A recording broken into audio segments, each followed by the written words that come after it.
5. Welcome to the world of the Anunnaki. In the preceding pages of this book, we have seen highly persuasive data that demonstrates considerable anomalies in relation to human evolution, the nature of human blood, and the baffling rise and fall of various species. We now come to the most important aspect of this millennia-old, twisting tale. If we, today and particularly so the Rh negatives are the product of extraterrestrial manipulation, then who, exactly, were the beings that decided to play God with the human race's earliest forms? Why were they so intent on creating new and radically different kinds of people? Where did they come from? Are they still among us? They are questions that lead us to a legendary, powerful body of entities that have become known as the Anunnaki. They are also questions that take us to the heart of ancient Mesopotamian cultures, including the Sumerians, the Assyrians, and the Babylonians, which can be found in what, today, is southern Iraq and which historians and archaeologists believe, was first settled at some point between 5500 and 4000 BC. Alien gods on planet Earth. More than 400,000 years before a huge deluge devastated the Earth and killed untold millions, a mighty race of legendary beings came to our planet from the heavens above and, during their time here, brought some form of stability, and even society, to what were extremely primitive human tribes. That was not, however, their original agenda, as we shall soon see. As for the physical descriptions of the Anunnaki, theories vary from giants of 8 to 10 feet tall to bipedal reptiles, with some researchers concluding they may well have been both the power of shape-shifting allowing them to manifest in various guises. This particular scenario of the Anunnaki performing a teaching role to the people of Earth was a staple part of Sumerian beliefs and lore, and remains an important piece of historical record. But, who, exactly, were the Anunnaki? The late Lawrence Gardner said of the Anunnaki, "They were patrons and founders, they were teachers and justices, they were technologists and kingmakers. They were jointly and severally venerated as archons and masters, but there were certainly not idols of religious worship as the ritualistic gods of subsequent cultures became. In fact, the word which was eventually translated to become worship was avad, which meant quite simply, work." The Anunnaki presence may baffle historians, their language may confuse linguists and their advanced techniques may bewilder scientists, but to dismiss them is foolish. The Sumerians have themselves told us precisely who the Anunnaki were, and neither history nor science can prove otherwise. Gardner, 1999. It's now, with the above in our minds, that we have to turn our attentions to the one man who, more than any other, sought to provide the answers. In doing so, he opened a doorway that leads us directly to the domain of the Rh negatives. His name was Zecharia Sitchin. Born in 1920 in the Azerbaijan Soviet Socialist Republic, Sitchin studied economics at the University of London and moved to the United States in 1952. He was the author of numerous books on the mysteries of the distant past, including When Time Began, Divine Encounters, and The Lost Realms. The more and more that Sitchin began to address the nature of, and the legends concerning, the Anunnaki, the more he came to believe they were not gods or even the emissaries of a god but spacefaring extraterrestrials of an incredibly advanced, and infinitely old, civilization, which lived on a planet called Nibiru. Not only that, the Anunnaki had lifespans that extended for thousands of years effectively, in the eyes of man, making them the closest thing one could imagine to being immortal. As for Nibiru, it is, reportedly, a planet that orbits our very own sun, that is different to our own, and that is only visible when its orbit brings it close to the Earth and perilously close, to approximately every 3,600 years. Sitchin's research, coupled with his careful studies of the legends and tales of the Sumerians, led him to believe that the somewhat human-like Anunnaki were here to plunder the Earth of its supply of priceless gold. The Anunnaki were not the equivalents of 17th-century pirates, however, taking what they wanted merely for financial gain. No, the Anunnaki had very different reasons for wanting our gold. They were dire reasons, 2. Something that led the first team of Anunnaki personnel to land on our world, in an exploratory fashion, somewhere in the heart of the Persian Gulf, hundreds of thousands of years ago. It's important, at this point in the story and before we go any further, that I do something I rarely do, namely, to insert myself into the tale. Relying solely or partly on the conclusions of others, particularly when dealing with extremely controversial issues, is not just risky, it's also lazy and dangerous.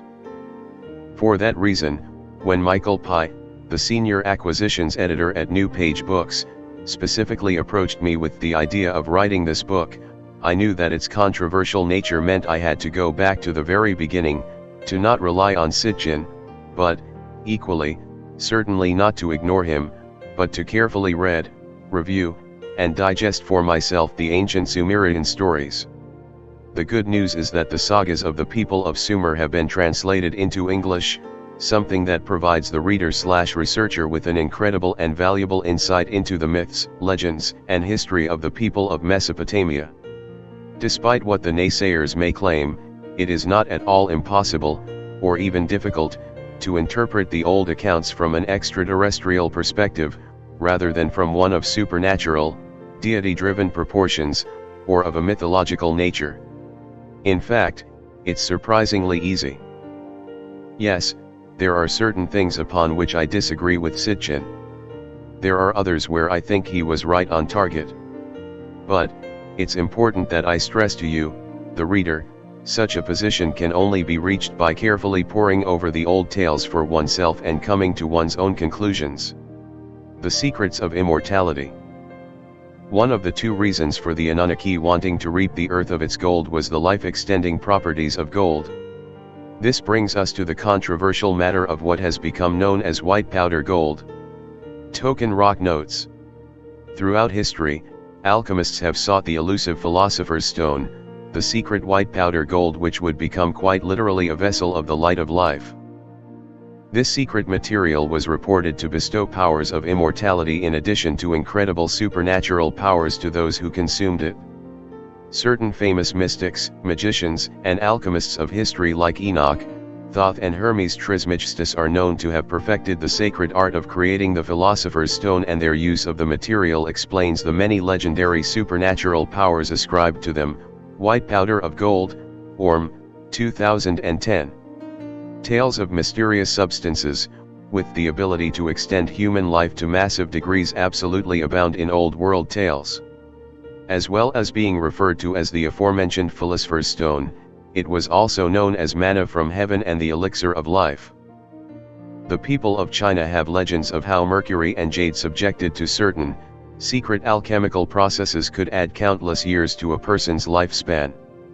In ancient India, this enigmatic, immortality-offering substance was called Amrita. It should be noted, too, that the Bible references a number of individuals whose lifespans were truly extraordinary. Both Noah and Methuselah were said to have lived for almost 1,000 years after, perhaps, being provided with white powder gold by certain, generous Anunnaki. Manna, the secret to eternal life. John 6:50, 51 notes of manna, this is the bread which comes down out of heaven, so that one may eat of it and not die. I am the living bread that came down out of heaven, if anyone eats of this bread, he will live forever, and the bread also which I will give for the life of the world is my flesh. John 6:50, 2015. It's most intriguing, too, that Psalm 78:24, 25 refers to manna as the bread of angels. All of this strongly suggests that the massive lifespans of the Anunnaki were not natural. Like an immortal vampire craving for human blood, the Anunnaki were in constant need of their own, personal fix to ensure they did not begin to physically degrade and die at a much younger age than that to which they had become accustomed. Plundering the earth to save an alien world. Now we come to the second pressing reason why the earth's gold was perceived as being of such paramount value to the Anunnaki. The planet Nibiru shared one particular trait with our world: its ozone layer was becoming perilously thin, and something had to be done about it, and quickly. The U.S. Environmental Protection Agency, EPA, says of our planet's very own ozone layer, Ozone in the stratosphere, a layer of the atmosphere 9 to 31 miles above the Earth, serves as a protective shield, filtering out harmful sun rays, including a type of sunlight called ultraviolet B. Exposure to ultraviolet B has been linked to development of cataracts, eye damage, and skin cancer. Repairing the ozone layer, 2015. The EPA also notes, scientists have found holes in the ozone layer high above the Earth. The 1990 Clean Air Act has provisions for fixing the holes, but repairs will take a long time, ibid. Indeed, those repairs will take time if ever complete, even. The problems that we face, today and very likely for countless tomorrows, may well have taxed the finest minds of the Anunnaki, too, albeit more than 400,000 years ago. The late Lloyd Pye, a noted expert on ancient, human anomalies, interpreted Sumerian lore as stating that the grand scheme of the Anunnaki was to secure our gold, turn it into small flakes, and then disperse the absolutely massive amounts of flakes into the atmosphere of Nibiru. Effectively, and in theory, this action would create a planet-wide blanket of gold that would span the entire skies of Nibiru. Thus, in essence, the Anunnaki were intent on patching a leak, as one might, in simple terms, on the tire of a bicycle and preventing those harmful sun rays, that the EPA warns us about, from devastating the Anunnaki world and its people, ibid. Such a theory may sound incredible, unlikely, and downright sci-fi-like in nature, but it is not at all implausible.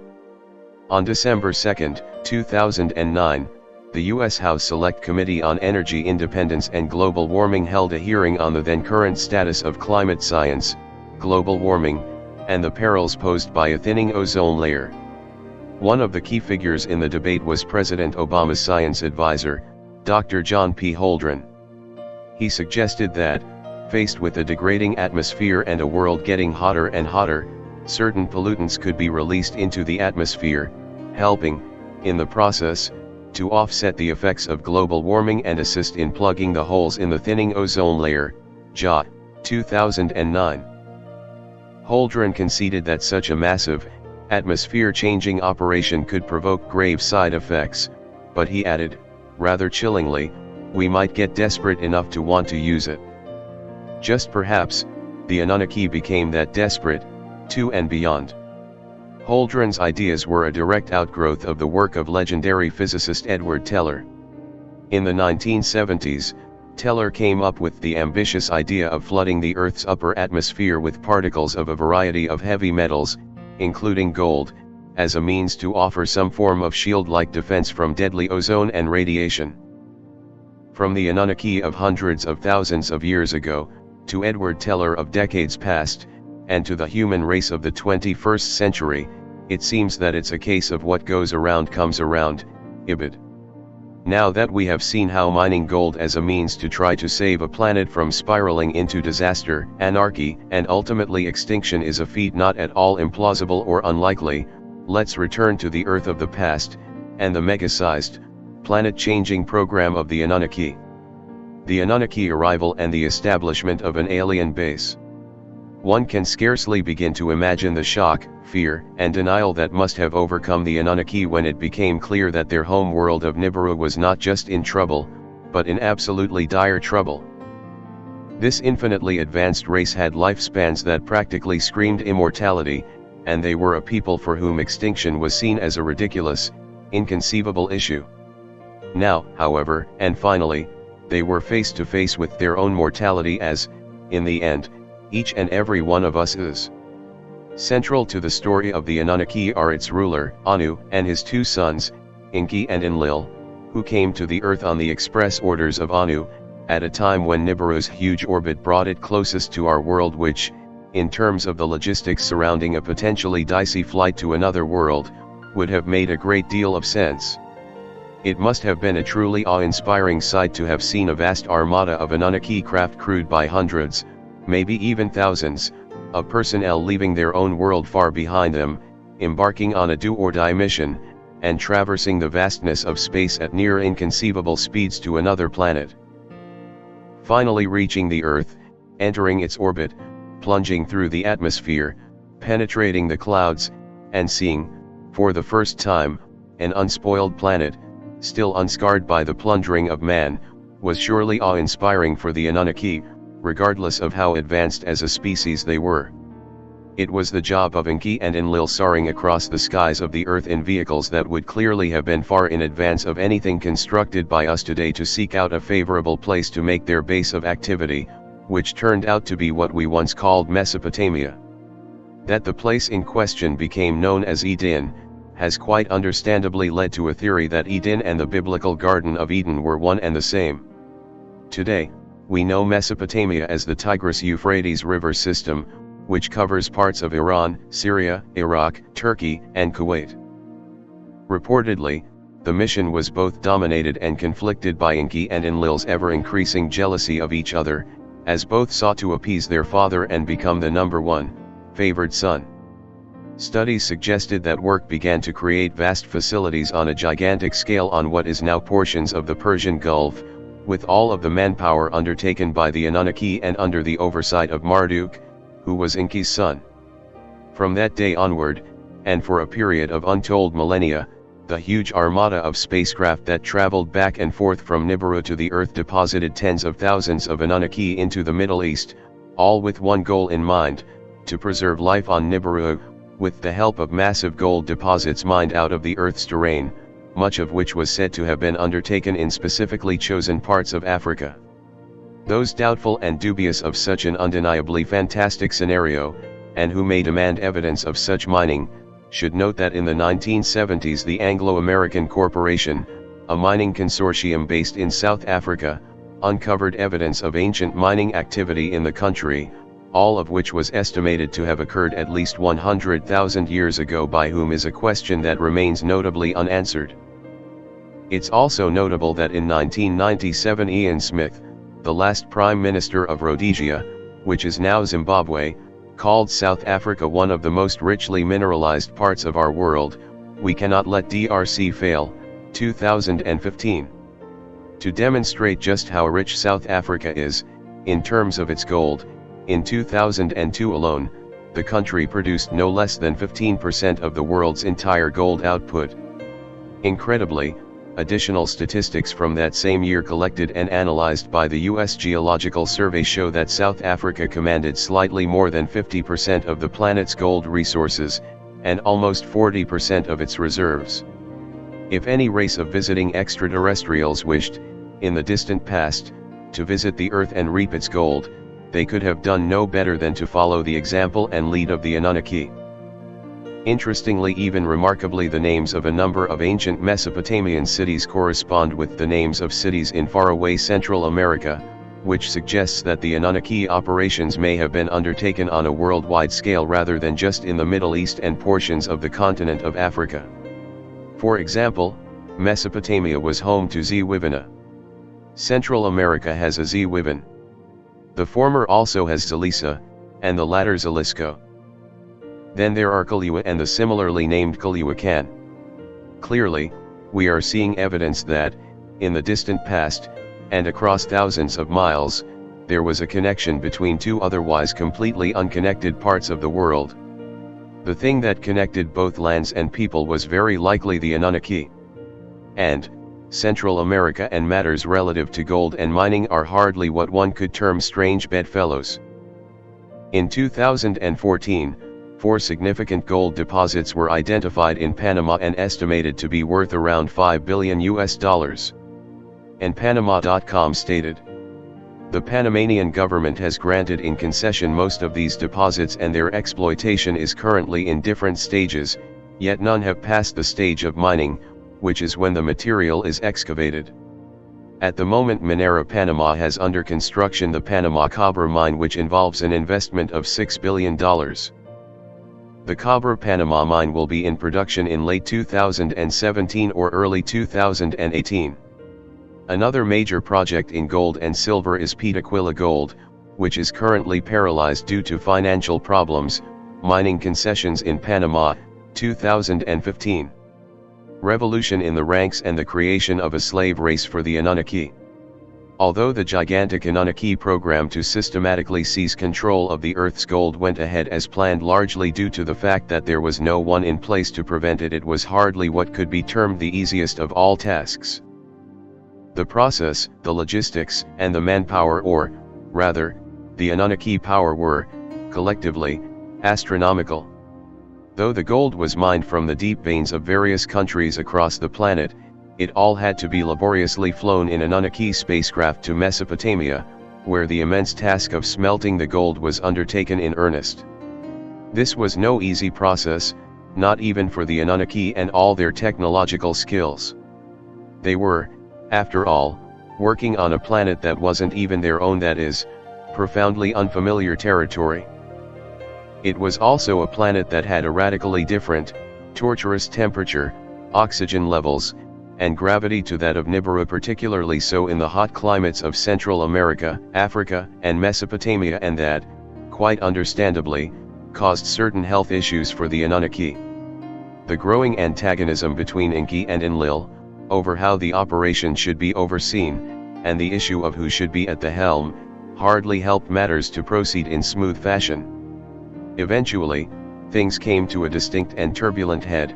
The untold numbers of workers became tired of the work, both mentally and physically, and dissent in the ranks began to surface everywhere, and to the point where the entire program faced the risk of complete and utter collapse when the teams searching for, digging out, and smelting the gold, down their tools and things came to a rapid and for Nibiru potentially disastrous halt. Such was the nature of the calamitous actions of the workers. Nibiru's ruler, Anu, quickly stepped in and demonstrated his iron-fisted leadership, in no uncertain terms. Clearly, something had to be done, or the entire Anunnaki civilization, culture, history, and world faced irreversible extinction or mass migration to a world, ours, they were not entirely suited to or satisfied with. Neither option sat well with the Anunnaki. With Enlil and Enki, Anu came to a decision, a most radical one. There was one thing that the Anunnaki couldn't fail to have noticed when they descended to the earth, from the skies above, for the very first time, the presence, on what is now Africa, of a race of very primitive humanoids that we, today, call Homo erectus. The species surfaced in Africa a little less than 2 million years ago and is known to have been a hunter-gatherer type creature that lived in social groups and employed the use of fairly advanced tools and weapons on the vast, scorching plains of what is now Africa. Interestingly, Sitchin's work notes that the Anunnaki referred to Homo erectus by a very intriguing name. They called them the Adamua, which, very few surely need to be reminded, is extremely similar to the first man of the Bible, Adam. And so, to ensure that the mining operations resumed, which are reported to have lasted for somewhere in the region of tens of thousands of years, and that everyone was satisfied with the situation, Anu ordered something remarkable, something destined to sculpt and define our very future as a species. He initiated a program to, effectively, splice Anunnaki genes with those of Homo erectus and create nothing less than a slave race that would be tolerant to the atmosphere, temperature, and gravity of the Earth, and that would be guaranteed to be wholly subservient to its more technologically advanced masters and manipulators, the Anunnaki. If the Anunnaki and Homo erectus were so closely connected, DNA-wise, and to the extent that they could be fused into one, this strongly suggests something astounding, that a much older, and still unknown, alien race possibly seeded much of the universe in an untold time before even the Anunnaki came to be. To ascribe the very close, genetic compatibility between the Anunnaki and Homo erectus to nothing stranger than coincidence is illogical. It's also a case of refusing to see a much bigger, and far older, picture that still largely eludes us. The very first stage of genetic manipulation of the human race, by aliens from a faraway world, aliens who would ultimately be interpreted by ancient man as gods and who were desperate to save their world from irreversible disaster and destruction, was just about to begin. Nothing would be quite the same, ever again, for the Anunnaki or for us. 6. Alien-human gene splicing in the ancient past. According to research and interpretation of ancient Sumerian texts, there was great debate among the Anunnaki hierarchy regarding how, when, and even if, attempts should be made to utilize primitive humans in a project to turn them into something radically different from their natural, original form. For far more than a few of the Anunnaki, the issue of creating life was perceived as being something overwhelmingly forbidden, something that fell into the hands of none other than their equivalent of a deity and no one else. In that sense, they were firmly against acting in God-style fashion with the human species, no matter what the cost to their home world of Nibiru might prove to be. This is intriguing because it demonstrates that even if the Anunnaki were our creators, it still does not rule out the possibility of a genuine God having been the original creator of life. Certainly, the Anunnaki believed in the existence of such a creator, hence their reluctance to dabble with what their same God may have created. Others of the Anunnaki leadership, however, argued that mutating and changing an already existing species, Homo erectus, would not, technically speaking, be considered creating something. Indeed, modifying or upgrading would both be far closer to the mark. After deep consideration, the challenging program of mutating Homo erectus was given the green light to go. Red lights, there was not a single one in sight. And, with the project confirmed, we now have to turn our attentions to a significant Sumerian goddess, Ninhursag, the wife of none other than Enki.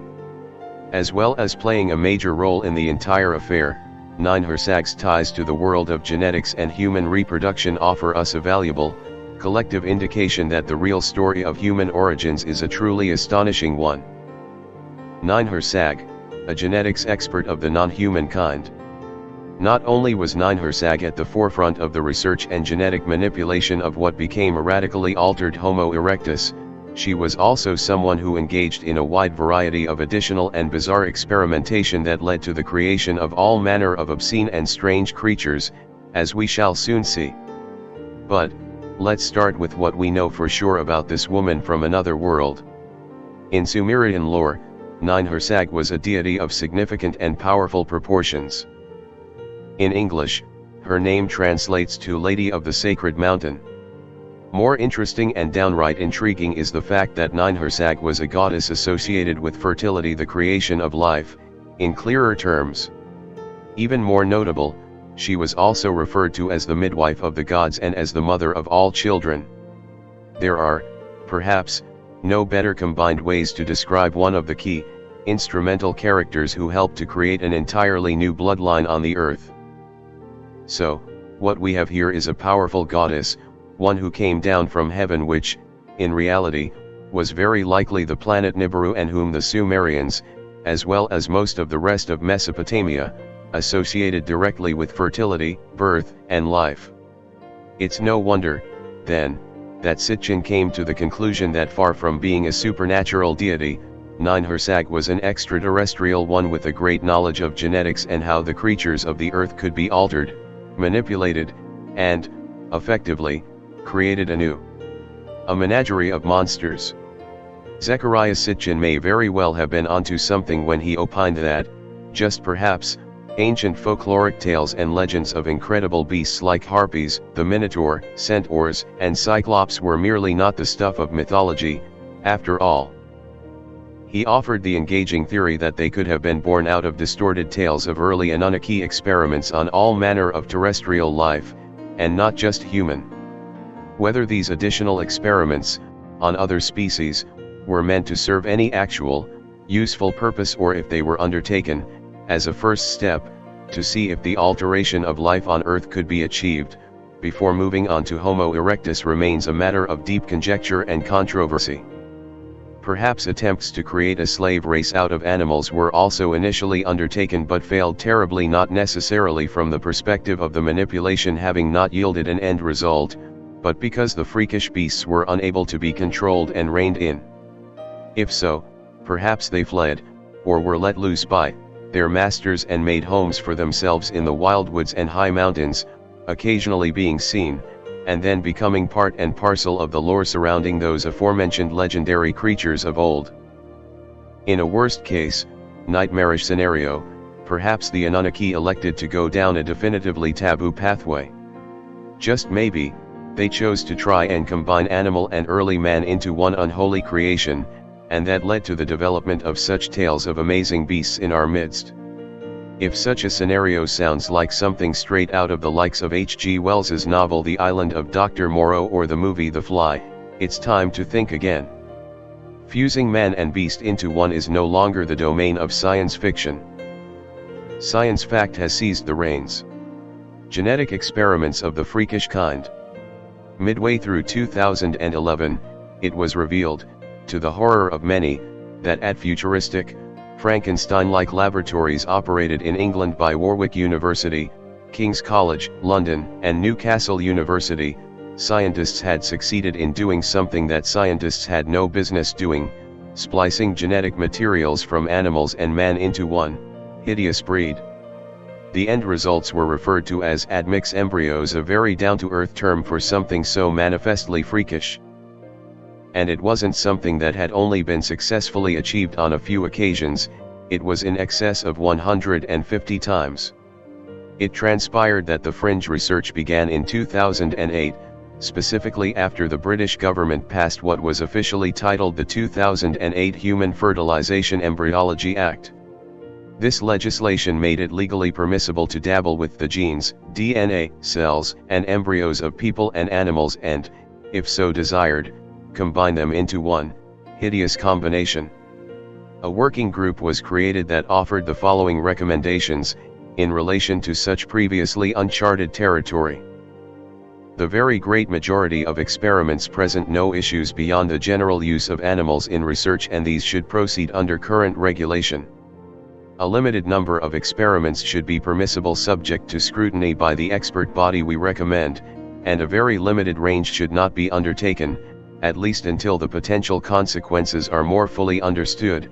Collins, 2011. A representative of the Christian Medical Fellowship, Peter Saunders, said, when the British media got hold of the story and splashed it across their pages, "Scientists regulating scientists is worrying because scientists are generally not experts in theology, philosophy, and ethics, and they often have ideological or financial vested interests in their research. Moreover, they do not like to have restrictions placed on their work." British lab admits of morphing humans and animals into hybrids, 2011. But, certainly the most vocal and damning statement came from Lord David Alton. He said, during a particularly controversial British parliamentary debate, when the news broke, "I argued in Parliament against the creation of human-animal hybrids as a matter of principle. None of the scientists who appeared before us could give us any justification in terms of treatment. At every stage the justification from scientists has been, if only you allow us to do this, we will find cures for every illness known to mankind. This is emotional blackmail. Ethically it can never be justifiable. It discredits us as a country. It is dabbling in the grotesque. Of the 80 treatments and cures which have come about from stem cells, all have come from adult stem cells, not embryonic ones. On moral and ethical grounds this fails, and on scientific and medical ones too." Brinkman, 2011. As amazing as it may sound, perhaps a debate of deeply similar proportions occupied the finest minds of the Anunnaki, albeit hundreds of thousands of years ago, when they were in a race against time to pull Nibiru from the clutches of degradation and destruction. Seeds, ribs, and the beginning of humankind. Sumerian texts also tell an intriguing story of how human life was brought to the earth, or, maybe more correctly, how it was deliberately altered and nurtured into something radically different from a far more primal form. The Sumerians held a cherished belief that Enki's seed, which, it is not at all unreasonable to conclude, just might have been his DNA, his sperm, or both, was planted in the ground, which provoked 8 plants to grow and bloom. They were not normal plants, however. When Enki dined on the plants he fell seriously ill. When Ninhursag ate them, however, she soon found herself pregnant to no less than 8 Sumerian gods. One of those gods was Ninti, the Sumerian goddess of life, who helped tend Enki after becoming poisoned by the plants. Interestingly, Ninti's specific task was to care for, and cure, the damage that had been done to Enki's ribs. It's a matter of recorded history that in the Christian Bible, Adam's rib played a major role in the creation of the human race, as it was his priceless rib that effectively birthed Eve. Plus, the matter of the human rib cage is something that has a direct bearing on the Rh negatives of today, as we shall see in a later chapter. Yet again, we see how deeply enmeshed Sumerian culture was with tales of the Anunnaki perceived as deities by the Sumerians, depositing seeds and bringing forth life. In fact, one can make a good case that the people of Mesopotamia had a near obsession with matters relative to the generation of life, courtesy of the gods or ancient astronauts. There is something else of intrigue. In Atrahasis, and 1800 BC Akkadian saga, Ninhursag is portrayed as Ninti, who just happened to be the goddess of the womb. Yes, yet another reference to reproduction and the gods. But that's not all. It's an epic tale that dates back to 1646 BC and the reign of Ammi-Sajiqa, the great-grandson of the sixth king of Babylon, Hammurabi.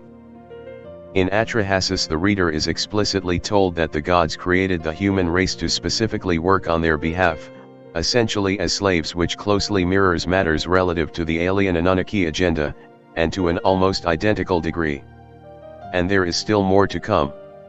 Atrahasis also tells a fascinating story of how Ninhursag/Nintu created the human race. She took lumps of clay and combined the clay with the blood and the flesh of a murdered god. Then, lo and behold, human life, as we know it, surfaced 10 months later, rather than the 9 months period of today. Looking at the legend of Atrahasis today, and from the perspective of scientific advances, this issue of using the blood and flesh of a god, most likely one of the Anunnaki, to engineer a new entity sounds very much like a distorted description of gene splicing and manipulation of the human race, or of that fringe research undertaken in England, between 2008 and 2011, to generate something new and diabolical. Creating the herd. As for where, exactly, the experimentation, to turn primitive Homo erectus into a far more powerful, robust, and intelligent slave race, occurred, Sitchin said, the genetic manipulations, were conducted by Enki and Ninti in a special facility called, in the Akkadian versions, Bit Shimti house, where the wind of life is breathed in. This meaning conveys a pretty accurate idea of what the purpose of the specialized structure, a laboratory, was. Sitchin, Genesis Revisited, 1990. It should also be noted that manipulating early Homo erectus in this particularly laboratory environment and making it Rh negative, and specifically type O, would have made a great deal of sense to the Anunnaki.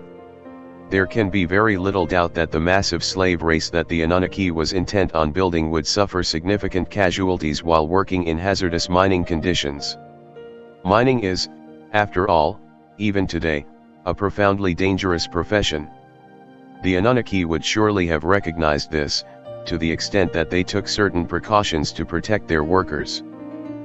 In our world, careful steps have to be taken to ensure that when blood transfusions occur, the patient receives the correct type of blood. Less damage and even death occurs by mistakenly transfusing a different blood group. It would, however, have made a great deal of sense for the Anunnaki to have all of the Adama of one blood group, something that would ensure that, in emergency situations, any and all human blood could be used on injured miners, and without any need to have to keep checking the specific, different blood groups of possibly hundreds or thousands of injured workers. According to lore, a decision was taken that the initial batch of humans, or, perhaps, a herd would be a better term, given how the Anunnaki arrogantly viewed their creations, should all be sterile. The last thing that the Anunnaki hierarchy wanted was a sudden outbreak of offspring in the labor force, one that might spiral exponentially and out of control, and in very quick time. This made sense, but it was also somewhat problematic for the Anunnaki. In terms of trying to save their planet, Nibiru, from destruction due to effects of its decaying ozone layer, the Anunnaki only had a limited number of slaves to work with. Even their skills could only create so many at any given time, and there was also the time-consuming matter of gestation, birth, and the slaves reaching an age, size, and maturity where they could actually toil endlessly for the gods, so to speak. So, a radical decision was taken. It was a decision that, had it not been taken, would likely have meant the human race, as we know it today, would never have existed. The surfacing of man. Though not all of the Anunnaki were happy about it, the newly mutated Homo erectus was yet further still manipulated, this time to ensure that its inability to reproduce was removed largely as a result of the groundbreaking work of Enki and Ninhursag, the goddess of the womb, both of who were at extreme odds on this particular matter with Enlil. Sitchin hypothesized that, despite differing opinions among the Anunnaki, the program went ahead, chiefly because, despite the concerns, it did make some sense to have a never-ending supply of workers.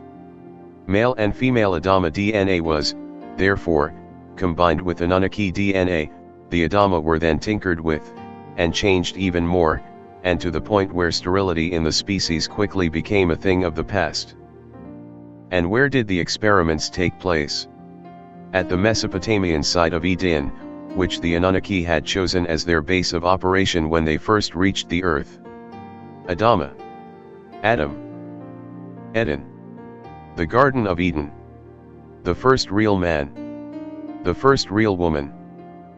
Human creation and reproduction. What we may well have here is strong evidence that, thanks to the Anunnaki, and their solely self-serving agenda to create a slave race, hundreds of thousands of years ago in ancient Mesopotamia, the seeds of what ultimately became the biblical saga of Adam and Eve and the Garden of Eden were first sown and eventually accepted as the literal and gospel truth. No pun intended. As a result of the actions of the Anunnaki, the natural urge of the slaves to have sex suddenly ensured that their population grew massively and in explosive fashion, and to the point where the Anunnaki were able to sit back and watch as their slave race increased in number, and the work to mine the precious, vital gold that the Anunnaki so desperately sought forged ahead at an even greater level. There was also another development, quite likely one that had not been foreseen or even considered when the operations first commenced. The female offspring of this new form of creature, in adult form, were far from being animalistic in appearance or nature. They were seen as highly attractive to the male Anunnaki to such an extent that the latter even took them as both sexual slaves and as wives. It is this development that very probably provoked the writing of the following, famous words of the New International Version of the Bible.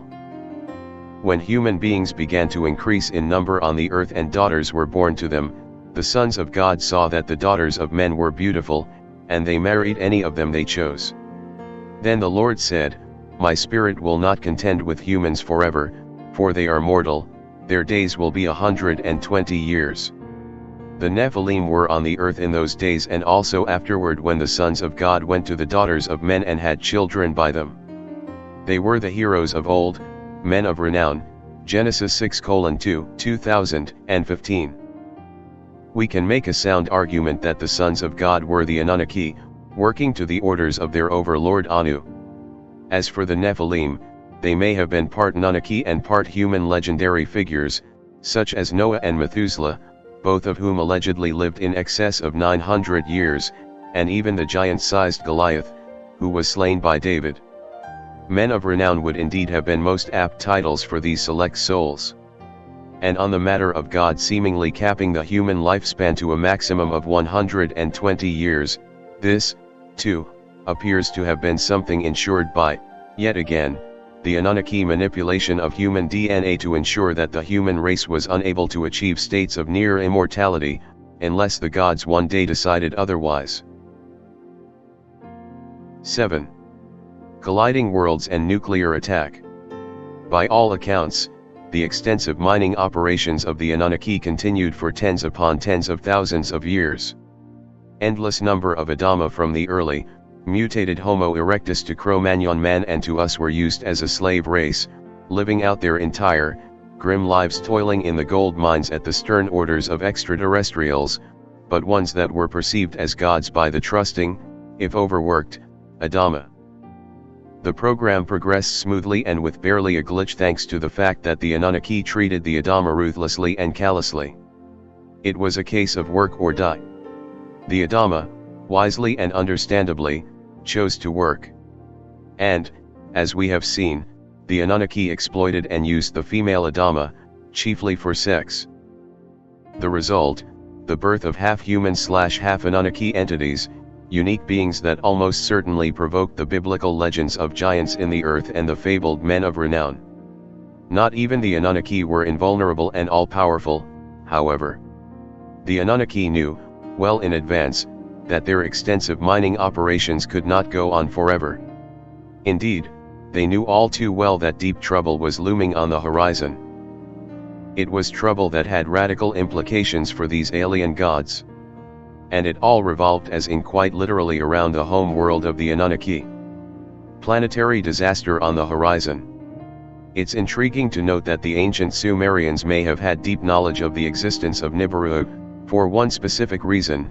A study of Sumerian history shows they had a keen appreciation and knowledge of astronomy, and they assigned a dozen celestial bodies to the solar system, namely the 9 known planets, plus the Sun and our very own Moon. But, wait a minute, that only makes 11. So, what was the one, elusive body that the Sumerians knew circled above and far, far away? Zecharia Sitchin believed it was Nibiru.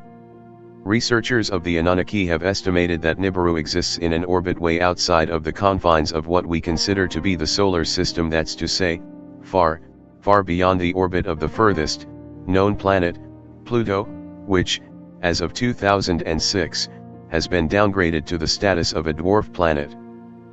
As a result, Nibiru's curious orbit only brings it into close proximity to the Earth once in countless thousands of years. What the Anunnaki knew, but that the Adama did not know, is that Nibiru was due to make a close passing of the Earth around what in our calendar would have been a date of roughly 10,000 BC. The Anunnaki knew something else, too, something that promised nothing but death and disaster on a massive scale. Nibiru's huge size, and specifically its powerful gravitational field, was destined to wreak untold havoc, disaster, and destruction upon the Earth. No portion of our world would be safe from Nibiru's landscape-destroying wrath. Even the Anunnaki, for all of their power and technology, could not hold sway over the movements of the planets themselves, and so they took emergency steps to protect those of their number that were stationed on Earth.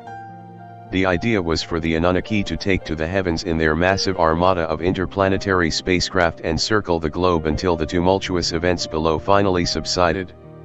Then, they would return to a newly scarred, devastated world, and try to pick up the pieces and start over, afresh.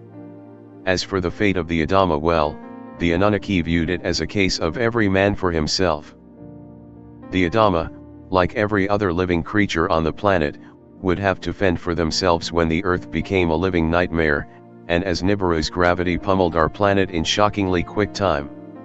Not all of the Anunnaki were happy about condemning the Adama to terrible deaths, ones almost certain to be provoked by massive earthquakes, storms of sizes near unimaginable, and megascale, planet-wide tsunamis. One of those Anunnaki was none other than Enki, which brings us to another central figure in this cataclysmic controversy, Utnapishtim. Flood legends and the secrets of immortality. For most people, when mention is made of worldwide deluges in the distant past, it immediately conjures up imagery of Noah and his mighty ark, which surfed the turbulent, crashing waves, before coming to rest on what many biblical scholars believe was Turkey's Mount Ararat. Many of a Christian faith are unaware that the Bible story of Noah is actually just one of dozens and dozens that can be found all across the globe. This all brings us back to the aforementioned Utnapishtim. He was none other than the Sumerian equivalent of Noah, and someone who the Anunnaki treated as not just one of their genetically created herd specifically because he was one of those legendary men of renown, of which the Bible tells. He was the product of an Adama and the Anunnaki, and one who was fortunate enough to inherit the massive lifespans attributed to the Anunnaki. More than that, there are strong indications that Utnapishtim and Noah were quite possibly one and the same, with the story of Noah born out of the much older Sumerian traditions. The stories of Utnapishtim and Noah are so incredibly similar that one clearly has to be based upon the other. It may come as a surprise to those of the Christian faith, and it may vex them, too, to learn that the sage of Utnapishtim significantly predates the biblical account of Noah, suggesting the latter is an elaboration of the former. In the same way that Christians have the Bible, so the people of Mesopotamia, including the Sumerians, had what is called the Epic of Gilgamesh, which is believed to have been written about 6,000 years ago. It's important to note, however, that the story it tells may very well date back much further, possibly to the time when Nibiru was about to pulverize the earth on a massive, disastrous scale. The Epic of Gilgamesh is presented in the form of a poem and tells the story of Gilgamesh, a powerful Sumerian king who ruled over the city of Uruk. It is a city with origins that are traceable back to approximately 4000 BC, and the remains of which stand east of Euphrates River, which begins in Syria, passes through Iraq and Syria, and emerges in the Persian Gulf. There are strong indications that Gilgamesh was spawned by the Anunnaki. He was not perceived as a god, but as a demigod, a term that translates as an entity that is part human and part deity. Of particular note, Gilgamesh is said to have ruled over Uruk for no less than 126 years, suggesting he inherited certain genetic traits that gave him a lifespan noticeably, albeit not significantly, longer than what one would normally expect in a human. Of note, too, the Epic of Gilgamesh makes it abundantly clear the king and his people knew very well that the gods, the Anunnaki, were renowned for their massive lifespans, whereas we, mere mortals, were not. As an example of this, an extract from the Epic of Gilgamesh states that it is only the gods who forever reign under the sun. Humankind is not destined for a long life. Further evidence that Gilgamesh was part Anunnaki comes from studying the Book of Giants, an ancient text written at least as far back as 200 BC. It describes, as the title suggests, Gilgamesh as a Goliath-sized man. It's notable that the portions of the Epic of Gilgamesh that focus on Utnapishtim are filled with references to immortality, the ability to stave off the aging process and even to reversing it. It tells of how King Gilgamesh traveled to find Utnapishtim, who was described as a direct ancestor of the king. Although Gilgamesh undeniably had a longer than normal lifespan, he was no immortal god. At the very most, he was half Anunnaki/half human. This, however, was not enough for Gilgamesh. Because Utnapishtim was seemingly immortal, the king demanded the secret that would allow him to live forever. Supposedly, the secrets were hidden in a mysterious plant that was buried deep in the waters of a particular river, and that, though not ensuring a life never-ending, had the ability to reverse the aging process, to a degree. Gilgamesh, obsessively fearful of death, did his very best to retrieve the plant, but was thwarted from doing so by a fast-acting snake. One has to wonder if the reference to the snake is a distortion of an Anunnaki in reptilian, shape-shifted form denying Gilgamesh immortality. Whatever the truth, the king gave up on his attempts to live forever and returned to Uruk, knowing that he was not destined for a life like the gods. We should not, however, feel sorry for Gilgamesh. After all, he reigned for 126 years, which does not include the unknown number of years he lived before he was crowned king. Now, let's take a look at the Gilgamesh-Utnapishtim connection. Saving the seeds aboard the preserver of life. The Epic of Gilgamesh reveals that it was specifically Enki, of the Anunnaki, who warned Utnapishtim that the world was about to be turned upon its head, and as an extraterrestrial traveler, he, Enki, was in prime place to know. Untold millions were soon to die in a cataclysmic event that would see the waters overwhelm the land, cities destroyed and forever buried beneath new and altered oceans, and the old world gone forever. Enki advised Utnapishtim, in no uncertain terms, to take certain, specific steps to ensure that he, Utnapishtim, and his family survived the oncoming deluge. What were those steps? To do nothing less than construct a huge, mighty boat, one that would have the ability to stave off the disastrous effects of Nibiru's gravitational pull. There are other parallels, too, to the biblical story of Noah. Utnapishtim, like Noah, had a wife and a family, and in the same way that God instructed Noah to take 2 by 2 animals aboard the ark, so Enki told Utnapishtim to populate his boat with animals, or, rather, that is the interpretation that has been placed on Enki's words. What he actually said was that Utnapishtim should take on board with him what is described as the seed of all living things. This sounds far less like actual, living animals, and far more like priceless genetic material that could be used, at a later date, to give new birth to the many species that the flood would undoubtedly wipe out. It must be said that, in practical terms, loading a large ship with the DNA of all animals would be a far easier task than struggling to corral and herd two of every living animal onto an ark. One notable difference between the Bible and the Epic of Gilgamesh is that what is referred to in the former as the ark is described in the latter as the preserver of life, a most apt title, indeed. To say that the preserver of life was an impressive craft is an understatement. Constructed out of wood, it was around 200 feet in length, had no less than 7 levels, and was built inside a week. One has to wonder if a ship was really all it was. Could it have been some form of advanced, seagoing craft of the Anunnaki? Such a scenario is not at all impossible, because the Epic of Gilgamesh states that, although Utnapishtim and the people of his village were the builders of the huge ship, the designer of the preserver of life was Enki himself. Nibiru moves in for the kill. We can scarcely begin to visualize the ominous and awful sight of Nibiru, dominating the heavens above like some cosmic sword of Damocles, as it slowly, step by step, got ever closer to the earth. Clearly, the people of our world, even if they were not fully able to comprehend what was going on, would have been able to view Nibiru long before its presence was able to physically affect the earth.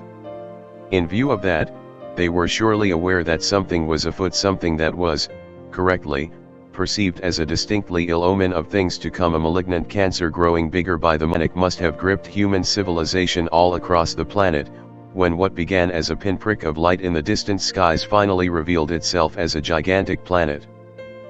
The rumblings of thunder, minor storms, localized weather anomalies, and small earth tremors resulting from the first, incoming waves of what would soon be huge, gravitational shifts soon mutated into cataclysmic events that led to the decimation of much of the planet, perhaps even all of it, when one takes into consideration the worldwide proliferation of ancient flood legends that exist.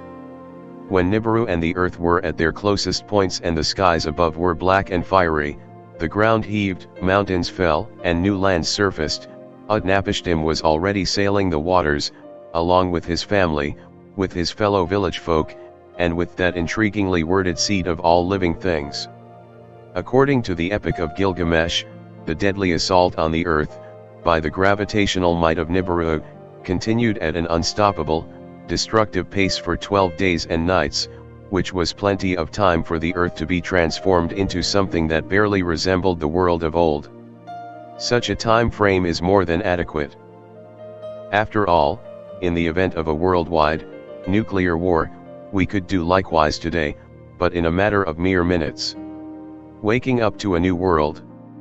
As Nibiru's orbit finally began to take it away from the Earth, and as the effects of its incredible pull receded, and eventually to the point where it no longer had any influence, Utnapishtim had the daunting task of finally taking a careful, tentative look outside. The sight before him, as he peered through a small hatch, must have chilled him to the bone and shocked him to the core. The land was gone. There was nothing but water, except for one other thing, select portions of empty Nemush that the waters had not enveloped. Utnapishtim had no choice but to steer the preserver of life, as close as possible, to the portion of the mountain that was not underwater, and then carefully bring it to rest in the shallower waters. At that point, the party exited the ship and made for what was left of the landscape. Although the specific location of the mountain has not been identified, students of the Epic of Gilgamesh conclude that empty Nemush is what today is called Per Omar Gudrun, a near 3,000 meter high, 1.86 miles high, mountain, situated close to the Kurdistan city of Sulaymaniyat. Also echoing the latter, biblical account of Noah, Utnapishtim dispatched birds to try and find land. They were a dove, a swallow, and a raven. It was the latter that was finally able to see land, when the waters, at last, began to recede. It was time for the rebuilding of planet Earth to begin, something that was, very likely, hampered by attendant, long-lasting side effects provoked by the passing of Nibiru, such as further, massive quakes, floods, and natural disasters which may have extended for centuries. There is one more aspect of the flood story that appears in the Epic of Gilgamesh that must be noted, as a thank you for following the instructions of Enki, and for carefully maintaining the seed of all living things. Both Utnapishtim and his wife were provided with the gift of immortality and a position of significant standing with the Anunnaki. Should we interpret this to mean that Utnapishtim and his wife were subjected to genetic manipulation by grateful Anunnaki, perhaps via something akin to the administering of white powder gold or manna from heaven that ensured their longevity? Yes, we should. Searching for Nibiru. Is there any real, hard evidence that the earth was ravaged in just such a fashion, all those thousands of years ago? The answer, rather amazingly, is yes. Recall that the Clovis people of the United States vanished about 8,700 BC, as did entire species of animal, and in a very short time span, too. Then, there was the theory of geologist James Kennett and geophysicist Alan West that, around 12,900 years ago, a massive comet collided with the Earth, provoking massive devastation and widespread extinction. Just maybe the terrible effects were not due to a comet slamming into the Earth, but were the combined result of Nibiru's disastrously close passing and its attendant gravitational pull. On a similar path, Whitley Strieber and Art Bell have commented on the curious anomaly of numerous, preserved remains of woolly mammoths, that died more than 10,000 years ago in Siberia and Alaska, and whose lives were snuffed out as a result of sudden and dramatic extreme cold to the surface, and doing it so suddenly that the animals which were caught placidly grazing, did not even have time to look up. To all appearances they were simply frozen solid where they stood without enough warning to do more than raise their heads. Bell Strieber, 2004. It's notable too that the Earth was in a glacial period up until about 10,000 years ago. Combine that with sudden extinctions of mammoths, the wipeout of countless animals in what is now the United States, the evidence of the massive destruction that Kennett and West suggested was caused by a comet, and what we have is undeniable proof of absolute worldwide calamity at some point, thousands of years ago. It was, however, a catastrophe or a series of catastrophes that occurred recent enough for our ancestors to ensure that memories and stories of these events were passed down from generation to generation. And each and every one of those memories to the presence of that most unwelcome visitor of them all, Nibiru. Those who are doubtful of the possibility that unknown planets could exist in our solar system, and still remain undiscovered, should take careful note of the following. On September 13, 2001, NASA released the following statement. Billions of kilometers from Earth, beyond the orbit of Neptune, lies perhaps the most forbidding part of our solar system, a vast realm so cold and dark it sparks a frisson of dread among thoughtful astronauts. The Sun, so cheerful and warming here on Earth, is merely the brightest star in the night sky there. And it's so cold that the atmosphere of Pluto, the only one of the 9 planets orbiting so far from the Sun, lies frozen on the ground most of the time. A spaceship exploring the outer reaches of our solar system could go a long time without seeing much. And, indeed, for most of the past century astronomers figured there was little enough to see, only one small icy planet, Pluto, and its oddball moon Charon. Better perhaps to pass them by and head for a faraway star. But wait. Maybe the outer solar system isn't so dull after all. Lately astronomers have found that the frontier beyond Neptune, far from empty, is swarming with thousands of dark and mysterious objects, enough to make a starbound explorer pause for a second look. What lurks in the outer solar system? 2001. 4 years later, specifically on July 29, 2005, NASA issued a press release titled 10th Planet Discovered. Dr. Mike Brown, of the California Institute of Technology, Caltech, revealed that a new planet had been found in the outer reaches of the solar system, at a distance estimated to be 97 times farther from the Sun than is the Earth. It was contained within that vast realm that NASA referred to back in 2001 and that is officially known as the Kuiper Belt, named after Gerard Kuiper, a Dutch astronomer who worked at the University of Chicago. Brown explained that its undeniable size, coupled with a comparison to the size of the known worlds in our solar system, meant that it could only be classed as a planet. It was given the unimaginative name of UB313, but has since been renamed Eris, and it holds the title of being the largest of our solar system's dwarf planets. It's extremely unlikely that Eris and Nibiru are one and the same, however, as the size of the newly discovered was shown in 2010 to be somewhat similar in size to Pluto, which is, itself, now classified as a dwarf planet, rather than as a regular planet. What this discovery does serve to demonstrate, however, is that there are indeed large, orbiting bodies in the outer reaches of our solar system that are still being discovered, and one of them is no less than a planet, Eris. Where there is one planet, there may very well be more, possibly existing in massive orbits around the Sun, and which the finest minds of NASA have yet to detect. That Eris was not found until as late as 2005 is something that leaves the door wide open for still further, amazing discoveries such as Nibiru. The Anunnaki turn on each other and Sumer becomes a radioactive hell. As a result of the worldwide chaos provoked by Nibiru's passing, the Anunnaki began, bit by bit and across several centuries, which was the equivalent of a blink of an eye to these almost immortal beings, to splinter. Competing factions, multiple agendas, head-to-head confrontations, and a deep sense that their near-endless reign over the earth as well as over its people the Anunnaki, had, effectively, molded and created was nearing its end. Things reached a disastrous point when those same competing factions did the unthinkable. Seemingly not caring a bit that the scarred Earth was still recovering from the effects of Nibiru's disastrous appearance and the long-term damage that the close approach had caused, Anunnaki turned upon Anunnaki with nothing less than tactical nuclear weapons, as all sides became desperate to maintain control over their particular portions of the planet.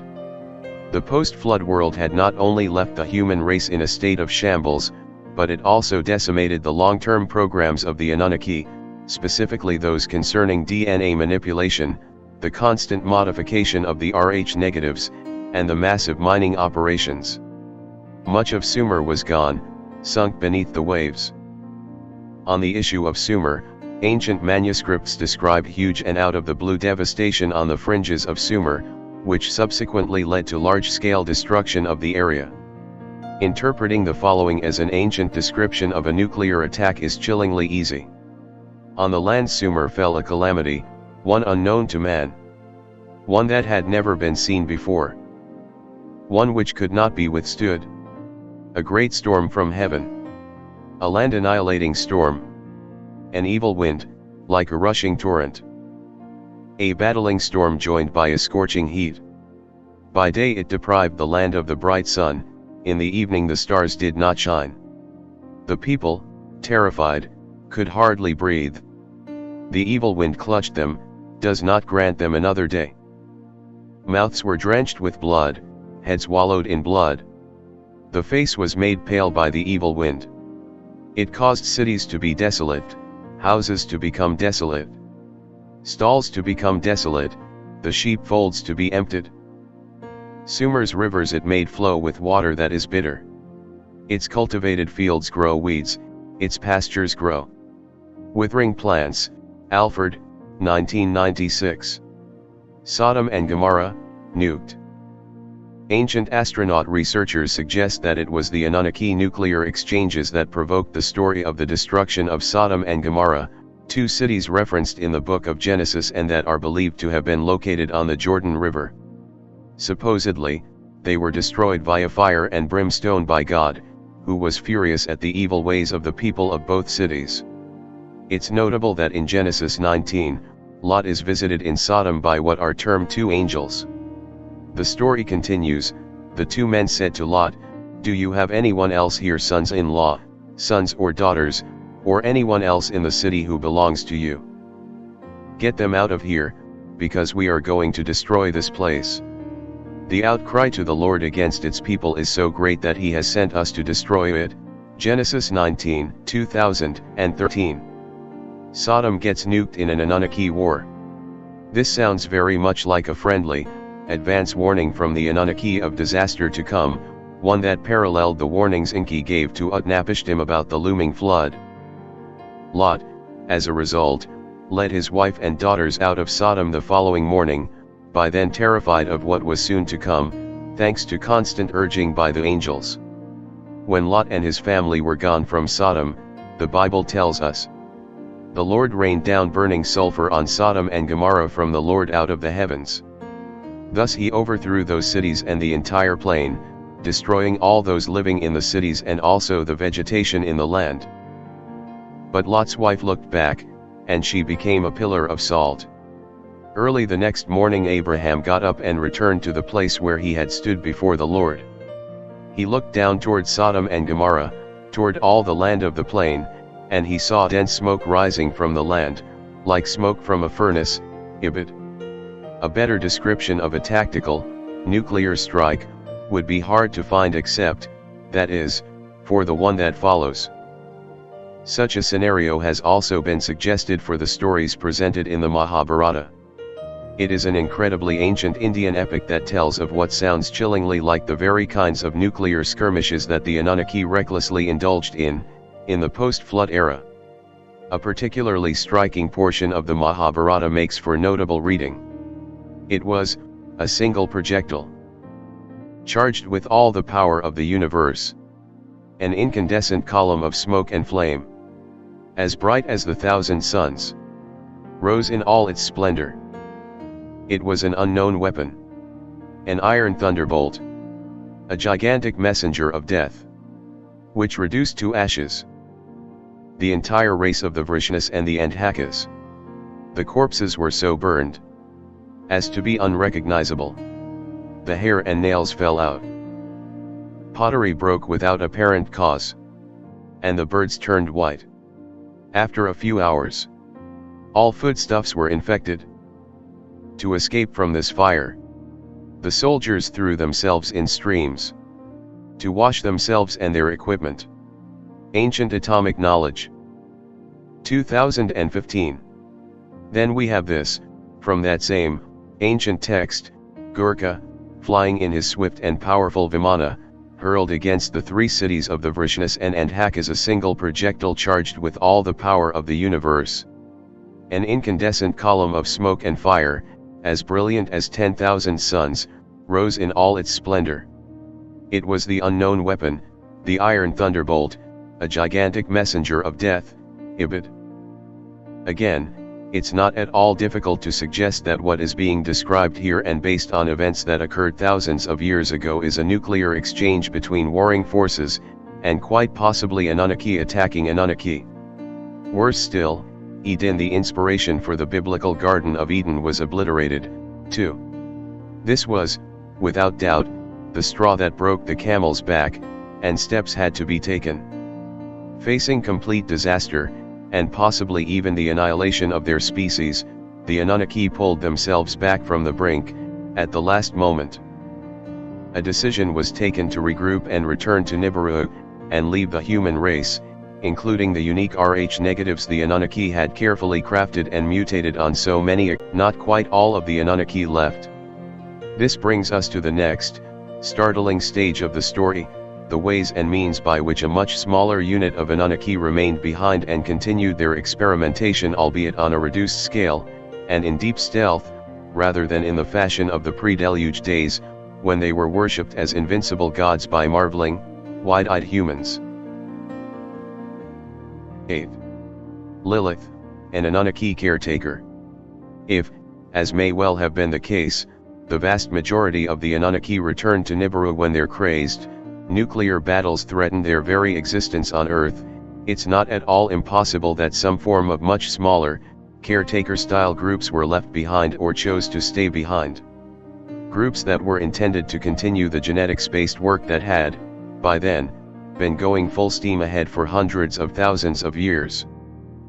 If that was the case, then in the aftermath of the exodus back to Nibiru, the remaining teams would likely have had to scale down their operations to a massive degree. The gods of old, that arrogantly commanded the entire planet, and held sway over the world's entire population and its supply of gold, for so many hundreds of thousands of years, were gone, maybe even gone forever. To a degree, those that stayed behind might have been mere shadows of their predecessors. As a result of the nuclear attacks, they may even have been significantly impoverished, relying primarily on cunning and subterfuge, as they sought to keep up their powerful, deity-style imagery, but that, by then, had been reduced to a mere facade of its former glory. There is a delicious piece of irony in all of this. If the remaining Anunnaki were badly affected by the effects of nuclear war, then their decision to continue with the genetic experiments, and the splicing of species, may not, any longer, have been driven by a desire to continue to create and command entire slave races. It may have been because the Anunnaki found themselves teetering on the edge of a precarious, evolutionary decline and even extinction. In this scenario, they became reliant on our DNA, our eggs, and our sperm, to keep them alive. Indeed, this is very much what appears to be going on in today's alien abductions. The abductors are often described as weak, sick, ailing entities that need us to help them to beef up their stock.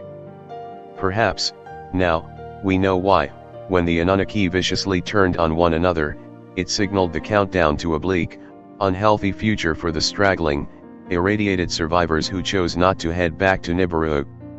And, ever since, those same survivors have used our genetic makeup, as they have sought to slowly recover their original status, power, and longevity.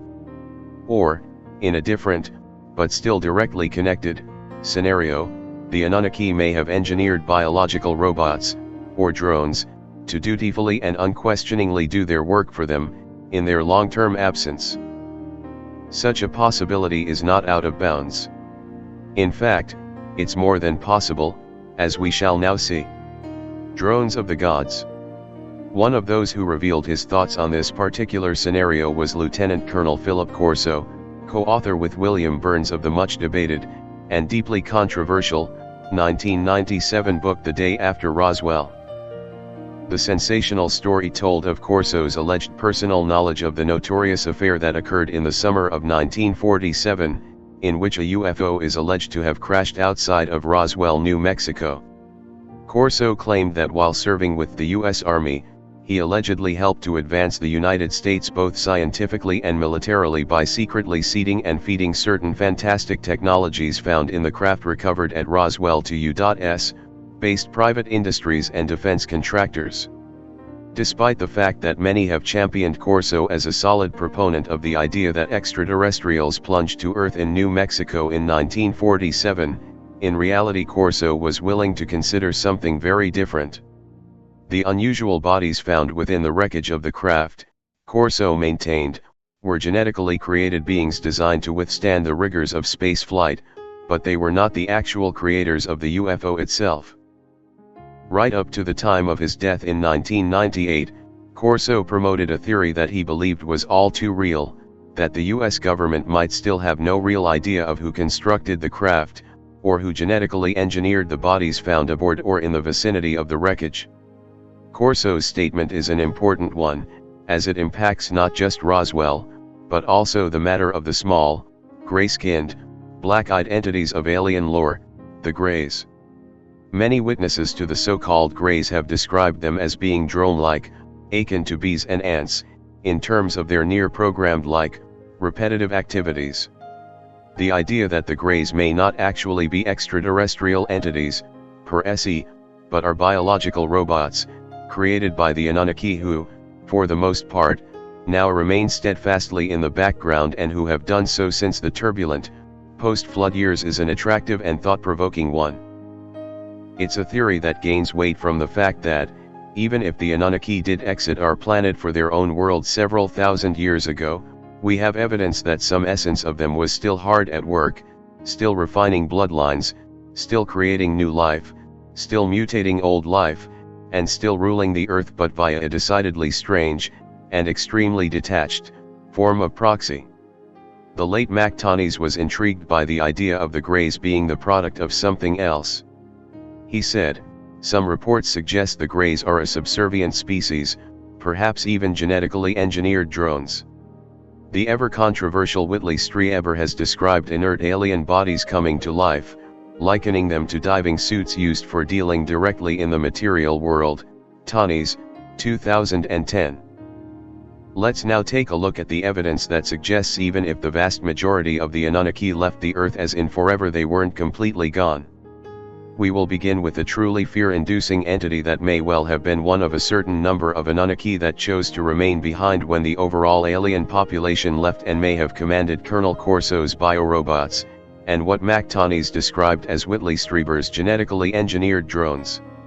Her name is Lilith. Lilith, an alien seductress. Terror comes in the form of the night hag. Beyond any shadow of doubt, one of the most ominous and sinister of all assumed supernatural entities is Lilith. A predatory, evil creature that has existed since time immemorial, she preys on humans, and is associated with sex, reproduction, the stealing of newborn babies, and the birthing of half-human, half-demonic monstrosities. Lilith is a hideous thing whose origins can be traced back to ancient Mesopotamia and Sumerian lore, which, geographically speaking, is rather notable. That Lilith, the word, translates into Hebrew as night hag, is a good indication of the nature and appearance of this vile creature, which is to be avoided at all costs. She also has an intensely close connection to none other than Adam and the Garden of Eden, and that, as will soon become apparent, quite possibly made her nothing less than a product of the Anunnaki, or even one of them. Before we get to the links concerning Adam and the Anunnaki, however, let's see how the legends of Lilith, the ultimate Judaic demon, began. Where do the stories of Lilith come from? From none other than the people of Mesopotamia, particularly the Sumerians, and also the Babylonians.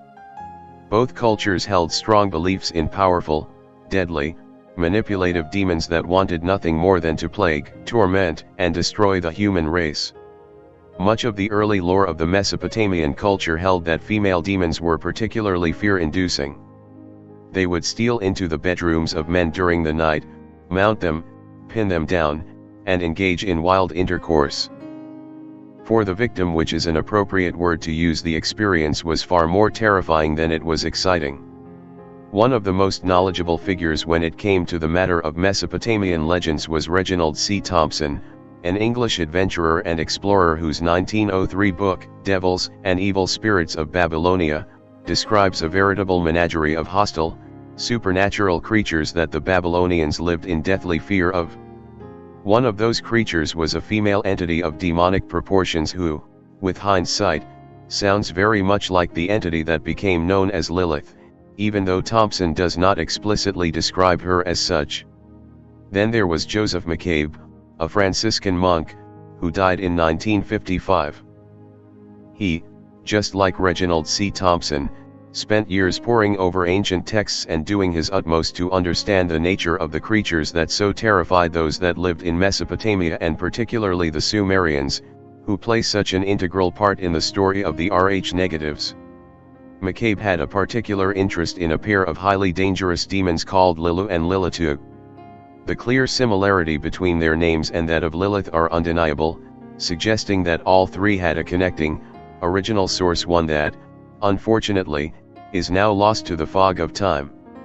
McCabe said, "Did a maid show the symptoms of anemia? Obviously Lilu or Lilitu had been busy at night with her body. Did a man or woman have an erotic dream leaving him or her excited and unsatisfied? It was Ardat Lily, the offspring of Lilitu and Lilu." McCabe, 1929. McCabe continued, "Even the evil wind, the terrible wind that sets one's hair on end, had its demon. Pictorially they were represented as ferocious beings of animal head and human body, the prototypes of our devil's disciples. Some were so powerful that they were next to gods, Ibid. So, now that we know the origins of Lilith, it's time to take a look at how she became such an integral part of the story that this book tells. Lilith, the Adam Anunnaki connection. There is one reason, and one reason only, why Lilith has been associated with the story of Adam and the Garden of Eden. It's all due to the simple fact that the Bible provides two versions of the creation of man that are in notable conflict with one another. Genesis 1:26-27 tells us that God brought the first man and the first woman into being together. The wording is as follows: Then God said, Let us make mankind in our image, in our likeness, so that they may rule over the fish in the sea and the birds in the sky, over the livestock and all the wild animals, and over all the creatures that move along the ground. So God created mankind in his own image, in the image of God he created them, male and female he created them. Genesis 1:2013. Genesis 2, however, tells a very different story. It is one we have already addressed, that of how God supposedly first created only Adam, but then elected to anesthetize him and use one of his, Adam's, ribs to fashion a woman. It was, of course, Eve. Clearly, both scenarios cannot be correct. Either both Adam and Eve were created together or Eve followed Adam. Which was it? It can't have been both. Or could it? Possibly, yes. That there were two explanations for one of the most significant events in human history, the dawning of the human race, both taxed and worried the minds of early Jewish rabbis, to the extent that they came up with an intriguing explanation to try and rationalize this not insignificant anomaly. A theory was posited that, in effect, both versions were correct, and for one specific reason, Eve was not Adam's first wife. Jewish teachings suggest that when, as Genesis 1:26-27 tells us, God fashioned man and woman together, in unified fashion, he did exact. But, though the man was Adam, the woman was not Eve. She was a woman who became Adam's first wife, although she was not identified as such until medieval times, when she was revealed as none other than Lilith. Apparently, Adam, Jewish teachings suggest, was not happy with Lilith and she fled Eden, never to return. Then, as a consequence of that, God provided Adam with a new wife, Eve, born out of Adam's rib. Although the Hebrew Bible does not refer, anywhere, to Lilith as being the first wife of Adam, it does acknowledge the existence of Lilith. Isaiah 34:14 records the details of a number of entities perceived as having demonic origins, and says the following about Lilith. Her nobles shall be no more, nor shall kings be proclaimed there, all her princes are gone. Her castles shall be overgrown with thorns, her fortresses with thistles and briars. She shall become an abode for jackals and a haunt for ostriches. Wild cats shall meet with desert beasts, satyrs shall call to one another, there shall the Lilith repose, and find for herself a place to rest. There the hoot owl shall nest and lay eggs, hatch them out and gather them in her shadow, there shall the kites assemble, none shall be missing its mate. Look in the book of the Lord and read, no one of these shall be lacking, for the mouth of the Lord has ordered it, and his spirit shall gather them there. It is he who casts the lot for them, and with his hands he marks off their shares of her, they shall possess her forever, and dwell there from generation to generation. Isaiah chapter 34, 2002. The matter of what Isaiah 34:14 refers to as the hoot owl is something we shall return to shortly, as it is a most important part of the story. Ibid. Adam and Lilith, a marriage in strife. Moving on from the days of the Hebrew Bible and the early found, an ancient work prepared at some point between the 8th and 11th centuries. Exactly by who remains unknown. Its name, the Alphabet of Ben-Sirach. Because the story that the text tells is integral to our understanding of the progression of the alien bloodline, reproduced here are those portions from the old manuscript that demonstrate how Adam and Lilith became so interconnected. While God created Adam, who was alone, he said, "It is not good for man to be alone." He also created a woman, from the earth, as he had created Adam himself, and called her Lilith. Adam and Lilith immediately began to fight. She said, "I will not lie below," and he said, "I will not lie beneath you, but only on top. For you are fit only to be in the bottom position, while I am to be the superior one." Lilith responded, "We are equal to each other inasmuch as we were both created from the earth. but they would not listen to one another. When Lilith saw this, she pronounced the ineffable name and flew away into the air. Adam stood in prayer before his Creator, Sovereign of the universe. He said, "The woman you gave me has run away." At once, the Hun, blessed be He, sent these 3 angels to bring her back. Bronzenick, 2015. Today, it seems inconceivable that the relationship between Adam and Lilith should have imploded because she enjoyed being Adam's equal, a free spirit, and someone who had a proactive, taking the lead attitude to sex. That, however, is precisely what we are told was the case. Adam took a dim view of his wife being on an equal footing. The alphabet of Ben Sirach adds, "Said the Holy One to Adam, if she agrees to come back, what is made is good. If not, she must permit 100 of her children to die every day."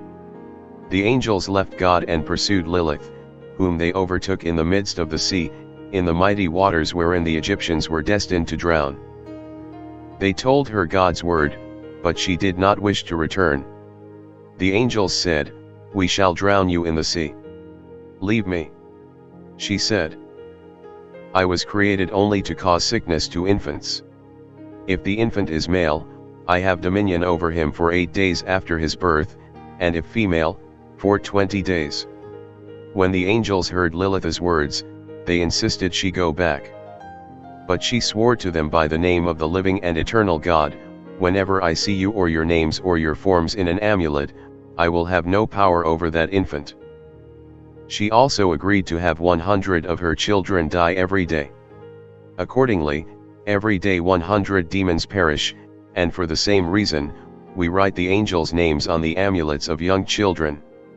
When Lilith sees their names, she remembers her oath, and the child recovers. Ibid.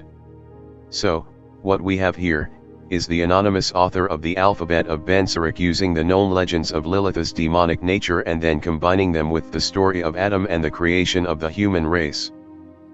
Though many Christians deny the story of Adam having had a wife prior to Eve, there are good indications that the person who penned this controversial tome may well have possessed ancient, archaic knowledge of a secret and inflammatory nature. This brings us to a fascinating issue that I have deliberately withheld until now. Among the old legends of the Sumerians, there is a reference to Lilith also being the wife of our old friend Enlil, one of the central Anunnaki beings that fashioned the human race and provoked the development of the Rh negatives. This issue mandates that we address the legend of Lilith not from a demonic perspective, but from an extraterrestrial position. Lilith, wife to the Anunnaki. That Lilith was wed to Enlil is, alone, enough to suggest that she may have been one of the Anunnaki. But things don't end there. They have scarcely begun. Recall that, according to Isaiah 34:14, God ensured that during every 24-hour period, no less than 100 of Lilith's foul offspring should die. The result of God's wrath meant that Lilith was, essentially, placed in a never-ending position of continually having to repopulate her family. And how did she do that? By visiting the homes of unsuspecting, sleeping men and stealing their sperm. There were 2 means by which Lilith secured the vital ingredient that ensured fertilization and the continuation of her unholy brood. One was for Lilith to engage in sex while her victim was in a state of deep sleep and become pregnant as a result. The other was to scoop up the semen of men that had been masturbating. Demonologists would suggest, perhaps even demand, that we interpret these scenarios literally. Most people might relegate the development of such stories to nothing stranger than the effects of erotic dreams and folklore. There is another possibility, that Lilith was one of the Anunnaki, or, at the very least, was connected to them by marriage to Enlil. That she chose to stay behind, after the mass exodus back to Nibiru took place, and dutifully performed an unending task of collecting human sperm, in covert fashion in the dead of night. In this scenario, the old legends have a basis in reality, but not with respect to matters demonic. Lilith may have been nothing less than a convenient metaphor for an ambitious, remaining Anunnaki unit that had the ongoing genetic manipulation of the human species at its heart, a program that, given that the stories of Lilith can only be traced back as far as approximately 2500 BC, began after the majority of the Anunnaki said their goodbyes to the earth and the Adama. It was, then, just the latest outgrowth of the original experiments, which were undertaken hundreds of thousands of years earlier on Homo erectus. It's not at all difficult to envisage how the actions of the remaining Anunnaki securing human sperm, DNA, and other genetic materials might have led a superstitious populace to believe it was all the work of a demon woman with an insatiable appetite for sex. It's also worth noting that in the Kabbalah we are presented with a scenario that takes place long after the creation of Adam and Eve, in which the two are no longer together. There is a good reason for this. Adam is back in the clutches of Lilith. The two occupy their time by producing offspring of the demonic variety. Or, we might say, of the alien-human hybrid kind. After all, Adam was human. Lilith was wedded to one of the Anunnaki. The words of the Kabbalah, relative to Adam's relationship with Lilith, and specifically after Eve was out of the picture, do indeed conjure up the imagery of interspecies sex. No one with knowledge of UFO history will fail to note that these ancient stories of turbulent, traumatic, encounters with supernatural entities in the middle of the night closely parallel today's accounts of what have famously become known as alien abduction experiences, many of which involve men being relieved of their sperm. And, as incredible as it may sound, there is a connection between Lilith of yesteryear and the so-called alien greys of today's abduction lore. The UFO owl connection. Isaiah 34:14 says of Lilith that, "The hoot owl shall nest and lay eggs, hatch them out and gather them in her Lilith's shadow." This is most important because there are countless modern-day reports of associations between alien abductions and what are perceived as owls, but that may, in fact, be screen memories for something far stranger. That another ancient name for Lilith is the screech owl, only serves to amplify the owl connection. Isaiah chapter 34, 2015. Whitley Strieber is the author of what is probably the most widely recognized book on the alien abduction phenomenon. It might actually be the most widely recognized UFO book ever. Communion, a New York Times bestseller, was published in 1987. The cover of Strieber's book displays a near-hypnotic image of an alien gray. It's surely no coincidence that immediately after the first abduction experience that Strieber recalled, on December 26, 1985, Strieber's mind was filled with owl-based imagery. Strieber's very own sister had her own experience with an anomalous owl in the early 1960s. Strieber said that as his sister was driving between the Texas towns of Comfort and Careville, and after the witching hour had struck, she was terrified to see a huge light sail down and cross the road ahead of her. A few minutes later an owl flew in front of the car. "I have to wonder if that is not a screen memory, but my sister has no sense of it." Strieber, 1987. Strieber has collected other such stories. One concerns a married couple, Doug and Sandy, who, while driving along one of the roads on Hawaii's Big Island, saw what at first glance appeared to be a huge owl that almost collided with their vehicle, and that was followed by two specific things: an encounter with a glowing figure and a period of missing time. An elderly lady named Quinn, a resident of Ontario, Canada, told the late abduction researcher Bud Hopkins that after she, her husband, and their son, had a UFO encounter in 1995, in the Rocky Mountains, they encountered what looked like an owl, but of at least 4 feet in height. Perhaps with a great deal of justification, Quinn told Hopkins, "Personally, I don't think it was an owl, but that is what my mind remembers. That's what my son and spouse remember too." Quinn's story, Profile of an Abductee, 1992. Such cases absolutely abound in alien abduction lore. But, for our purposes and relevancy to the subject matter in hand, one more will suffice. Anomalous owls and Rh negatives. Mike Cleland is the brains behind the Hidden Experience blog.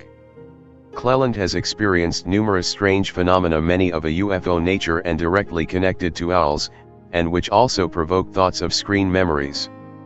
Such is the extent to which Cleland has had these experiences, and has collected a mountain of similar reports from others. He has penned a detailed, excellent paper on the subject titled Owls and the UFO Abductee. But there is something else that is extremely worth noting, in regards to Cleland and his experiences. He said, in March 2012, "I just did a home test to determine my blood type. I am a negative. That means I am Rh negative." If anyone has been following what's going on in the UFO abduction research circles, you'll know that blood type is now one of the questions that gets asked when interviewing a potential abductee. I just went to a UFO conference and everybody was asking each other about their blood type. The Rh negative factor makes up approximately 15% of the world's population. And, according to some researchers, 54% of UFO abductees have the Rh negative factor. Cleland, 2012. Cleland added, "Also, my father has O negative blood, the universal donor, IBD." In view of all the above, it's essential to ask the questions: was Lilith perceived for so long as the definitive, predatory, she-demon, actually nothing of the sort? Why was she so obsessed with collecting human sperm? What of her need to continually create hybrid offspring, and her marriage to Enlil of the Anunnaki and also to Adam? And what of her associations with owls to the extent that she even became named after one, the screech owl? Why so many UFO owl connections today? All of the issues raised in these questions point us in the direction of an ancient, Anunnaki-driven genetic program that commenced after the main Anunnaki returned home, that continues to this very day, and that employs the use of owl-based screen memories to camouflage what is really afoot. Just as it did thousands of years ago, when the demonic meme was embraced by the terrified people of Sumer and Babylonia. Was Lilith, the ultimate, female demon, actually one of the Anunnaki? Don't bet against it. 9. Incubus and succubus. Connected to the story of Lilith, and to such an extent that they are clearly part of the same overall phenomenon, in some fashion, are the many accounts of encounters with what are termed incubus and succubus. The former is a male demon, and the latter is female. Their sexual, predatory attacks on the unwary can be traced back to the legends of the people of Sumer and Babylonia, just as was the case with Lilith, she of the Anunnaki, and once the wife of the Anunnaki created Adam. Incubus is a very apt title for the male category of these menacing entities, as its origins can be found in and fauns, whom the common folk call incubi, have often presented themselves before women, and have sought and procured intercourse with them. Hence it is folly to deny it. But God's holy angels could not fall in such fashion before the deluge. Hence by the sons of God are to be understood the sons of Seth, who were good, while by the daughters of men the scripture designates those who sprang from the race of Cain. Nor is it to be wondered at that giants should be born of them, for they were not all giants, albeit there were many more before than after the deluge. Aquinas, 1997. That, in this particular context, St. Augustine should have made mention of satyrs and fauns, fabulous beasts of ancient legend, is notable. Why? Very simple. Zechariah Sitchin postulated that the legends of these, as well as other, legendary entities, like the Cyclops, the Centaur, and the Minotaur, were the products of freakish experimentation undertaken by the Anunnaki, all around the time they began to change the genetic makeup of Homo erectus, IBD. Bedroom invaders of the terrifying kind. In 1486, a German, Dominican priest, Heinrich Kramer, penned a book titled Malleus Maleficarum, which was published in the following year, in English, The Hammer of Witches. It's a book that Dr. Paul Chambers, author of Sex and the Paranormal, describes as outstanding and frightening. Chambers, 1999. Kramer was a notable figure in the fight against heresy, and someone who lectured widely on his studies of demonology. In the pages of his book, which is essential reading for anyone fascinated by matters relative to the incubus, the succubus, and evil, seductive beings, Kramer addresses an issue that keeps cropping up, time and again, the need to collect and make use of human sperm. He wrote, "At first it may truly seem that it is not in accordance with the Catholic faith to maintain that children can be begotten by devils, that is to say, by incubi and succubi, for God himself, before sin came into the world, instituted human procreation, since he created woman from the rib of man to be a helpmeet unto man." Summers, 2013. Kramer, however, felt that the Catholic faith was not seeing what he perceived as a much bigger picture. He added, "But it may be argued that devils take their part in this generation not as the essential cause, but as a secondary and artificial cause, since they busy themselves by interfering with the process of normal copulation and conception, by obtaining human semen, and themselves transferring it, ibid." Finally, we have these words from Kramer. "Moreover, to beget a child is the act of a living body, but devils cannot bestow life upon the bodies which they assume, because life formally only proceeds from the soul, and the act of generation is the act of the physical organs which have bodily life. Therefore bodies which are assumed in this way cannot either beget or bear. Yet it may be said that these devils assume a body not in order that they may bestow life upon it, but that they may by the means of this body preserve human semen, and pass the semen on to another body, ibid." Again, just as the Anunnaki did tens and hundreds of thousands of years ago, and as Lilith did in ancient Sumer and Babylonia, and at least as far back as 2500 BC, so the incubi and the succubi had a program that involved the collection of sperm and the creation of new life that was part supernatural in nature, due to the non-human nature of these almost parasitic abominations. From incubus and succubus to the old hag.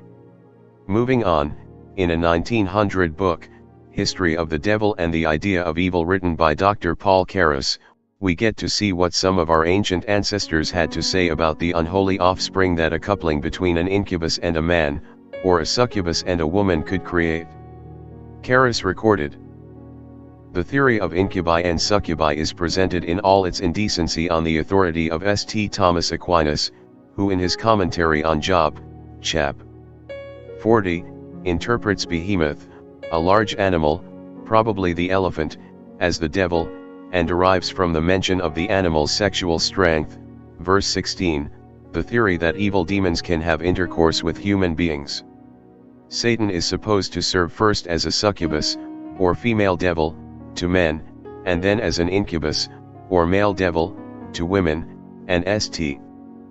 Thomas declares that children begotten in this way ought to be regarded as the children of the men whom Satan served as succubus.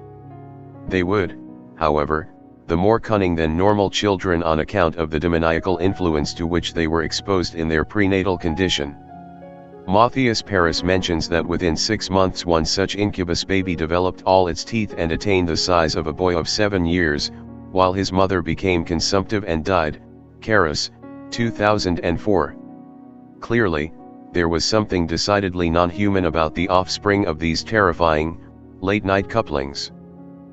As for St. Thomas Aquinas, to whom Karras referred, he was highly knowledgeable on this matter. He said of assaults on the sleeping and the unwary, and of the nature of the children that resulted, still, if some are occasionally begotten from demons, it is not from the seed of such demons, nor from their assumed bodies, but from the seed of men, taken for the purpose, as when the demon assumes first the form of a woman, and afterwards of a man, just so they take the seed of other things for other generating purposes, ibid. One of the biggest problems when it comes to the incubus and the succubus is the matter of their physical appearance, or, more correctly, their multiple appearances. People who have experienced sleep paralysis have described encounters with the so-called gray extraterrestrials of UFO/alien abduction lore. Others have claimed literal rape at things that resemble literal, fork-tailed, horned, glowing-eyed demons. More than a few have found themselves under the sway of the closest thing one could imagine to a real-life, shape-shifting, werewolf. Many have experienced horrifying visitations from a phenomenon called the old huggy eye. It's a creature that surfaces all around the world, but that is most curiously prevalent, for reasons that remain unknown, among the people of Newfoundland, Canada. As its name suggests, This breed of creature manifests as a white-haired, withered and wailing, ancient crone. A welcome visitor, she is not. All in the mind? The prevailing, skeptical view on encounters with an incubus or a succubus is that they are provoked by something called hypnagogia, better known as sleep paralysis. It is an age-old phenomenon that was finally given a name in the 19th century by a French physician, Louis Ferdinand Alfred Maury. Essentially, sleep paralysis is a physical state that is somewhere between being awake and being asleep. At that hazy moment, when transition from one distinct state to another is occurring and, more importantly, if and when that transition is violently interrupted, both body and mind act in decidedly strange fashion. Sleep paralysis plunges a person into a dream-like condition in which they, literally, cannot move. For all intents and purposes they are physically paralyzed, and that includes their vocal cords. The person is unable to shout, or scream, for help. They also, typically, detect a deeply malevolent presence in the room in which they are sleeping, or, on other occasions, experiencers will describe predatory forms slowly, and in creeping fashion, approaching the room. It's an experience that can be accompanied by strange and menacing voices, incomprehensible words screamed or whispered at the terrified soul in rapid-fire time, and the sense of something dangerous looming over the affected person, as they struggle to both wake up and move. When they finally manage to do so, the dark atmosphere and attendant malevolent entity are gone, practically immediately. Sleep paralysis, terror in the night. Those skeptical of the idea that sleep paralysis has external origins would likely say that the large number of old hag encounters that originate in Newfoundland are caused by cultural conditioning, and subconscious knowledge of how the experience should play out. Of only one thing can we be certain: when hypnagogia occurs, an absolute multitude of supernatural forms appear out of the ether and subject us to violent, sexual encounters. It's easy to understand why hypnagogia is perceived as being the cause of attacks of the incubus and succubus variety. But, there are important questions that need to be answered. Sleep paralysis is an undeniable, real phenomenon, there is no doubt about that. But, is it a product of the internal intricacies of the mind, the dream state, and the subconscious? Maybe not. It might actually be provoked by an external, supernatural source, one that can invade our dream states and manipulate them accordingly. What has, for so long, been perceived as a demon, might actually be something more akin to an ancient breed of extraterrestrial, one that has ingeniously camouflaged itself, throughout history, and in various guises, including Lilith, the old hag, the incubus, and the succubus. There is probably no better way for such alien entities to prevent their real identities as sperm-, ova-, and DNA-reaping extraterrestrials, intent on constantly manipulating the human bloodline from becoming known than to pummel us with numerous, conflicting imagery of monsters, the minions of the devil, and hideous, witch-like hags. It is against the backdrop of this frightening menagerie that the alien works in deep stealth and cunning subterfuge. 10. Fairies, the little people, and human reproduction. In much the same way that there is a connection among human reproduction, sexual encounters, the Adama, the Anunnaki, Lilith, and supernatural encounters that commenced thousands of years ago, so we see a similar trend in Europe during the Middle Ages, and particularly so within Celtic culture.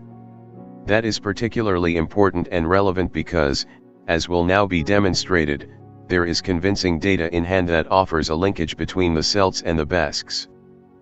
That the origins of the Basques can be traced back to the Cro-Magnons, who in turn, have a lineage that directly connects them to the human manipulating Anunnaki, is highly suggestive of an amazing possibility, that despite having effectively fled the earth long before Jesus Christ was born, some of the Anunnaki or entities created by their high-tech, DNA splicing techniques elected to stay behind and were still on hand to conduct further genetic experimentation on the human population, in later centuries, and specifically in Celtic regions. In April 2001, it was revealed that extensive studies undertaken by the University College London, UCL, had determined that the Basques of Spain and France are the genetic blood brothers of the Irish and the Welsh. The project was overseen by a Professor David Goldstein, who told the BBC, "The project started with our trying to assess whether the Vikings made an important genetic contribution to the population of Orkney, genes link Celts to Basques, 2001. Studying the Y chromosomes of those of a Celtic lineage and test subjects from Norway, the team found that the connection was slim, to say the least. When, however, the university staff decided to focus their attentions on the people of Basque Country, they discovered something incredible and groundbreaking. The team, Professor Goldstein explained, found that there's something quite striking about the Celtic populations, and that is that there's not a lot of genetic variation on the Y chromosome. On the Y chromosome, the Celtic populations turn out to be statistically indistinguishable from the Basques, Ibid. Perhaps the most important statement of all is this: we know of no other study that provides direct evidence of a close relationship in the paternal heritage of the Basque and the Celtic-speaking populations of Britain, Ibid. This is made all the more noteworthy by the fact that, as both this chapter and the next one show, there are more than a few UFO cases on record that have significant bearing upon ancient Celtic lore and on its attendant, Gaelic language, too. In addition, they have a connection not just to the Basques, but also to the matter of Rh-negative blood, and particularly so the type O variety. We'll begin with a trip back to centuries-old England, Ireland, Scotland, and Wales, the home of the wee folk, the little people. In short, the fairies. An island of mysteries. Make even the remotest kind of mention of fairies to most people, and doing so will likely provoke imagery of small, dancing, flying, female entities sporting gossamer-like wings. It comes as a surprise to many to learn that that particular imagery, which is mostly reminiscent of benign and friendly Tinker Bell in the tales and adventures of Peter Pan, and which were created by a Scottish author, Sir James Matthew Barrie, and first published in 1902, is relatively new. In times long before Barrie made fairies something that little children all across the world have since become fascinated by, however, there were the real fairies. Tinker Bell, they most certainly were not. Keeping in mind the opening 3 paragraphs of this chapter, it's worth noting that there is a long and intriguing Celtic history and lore of encounters with fairies that, with hindsight and with a modern-era appreciation of the facts, sound far more like encounters of a genetic, reproductive kind with something that was ominously more than human. Let's take a look at the evidence. We will start with the 227 square mile Isle of Man, situated in the Irish Sea and sandwiched squarely between Ireland and Great Britain. Archaeological excavations have conclusively demonstrated that humans were living on the island more than 8,000 years ago. Not surprisingly, then, the isle and its resident people are saturated to the core in magical tales of a paranormal and eerie nature. The folk of the Isle of Man were, for centuries, dominated by tales of one Mananese Mac Lir, a god of the seas and after whom the island is directly named. It's interesting to note that Mananese Mac Lir possessed a mighty ship, Sciwabtuane, which could traverse the harsh waters around the island without the need for sails. It could even submerge, and then remerge, from the murky depths, all without any harm done to those aboard. In that sense, Sciwabtuane, which translates as wave sweeper, may have been some advanced form of submarine. Of equal note, Mananese Mac Lir was inextricably linked to Isle of Man legends concerning something called the Cauldron of Regeneration. It was, effectively, something that prevented aging, and offered a near immortal life, not a day of illness, and even the resurrection of the dead. This sounds very much like the kind of technology developed by the Anunnaki, which led primitive humans to perceive them as all-powerful gods, and which may have had some sort of unclear connection to the matter of the legendary, regenerative manna from heaven, and white powder gold. An argument could also be made that Mananese Mac Lir's wave sweeper was not dissimilar to Utnapishtim's ark-like preserver of life. Interestingly, Welsh folklore tells of the life of a huge giantess named Simidae Simainfal. In the same way that the giant Anunnaki created a slave civilization, Simidae Simaneval gave birth to a fighting-fit soldier every 1.5 months. She also happened to be the guardian of a magical cauldron of regeneration. Perhaps her huge size, coupled with her regenerative techniques, are indications of an ancient Anunnaki lineage, which splintered off in Wales, one that may also have had a bearing on the sagas of Manannese Mac Lir. There is another connection, too, revolving around the one thing that, more than any other, was so precious to the Anunnaki, gold. In February 1896, an astonishing collection of priceless artifacts, which dated back to around the 1st century BC, was found near the Northern Ireland town of Limavady. Purely by chance, the hoard was stumbled on as two men, James Morrow and Thomas Nichol, plowed the field. Among the amazing find was a 7-inch long model of a boat.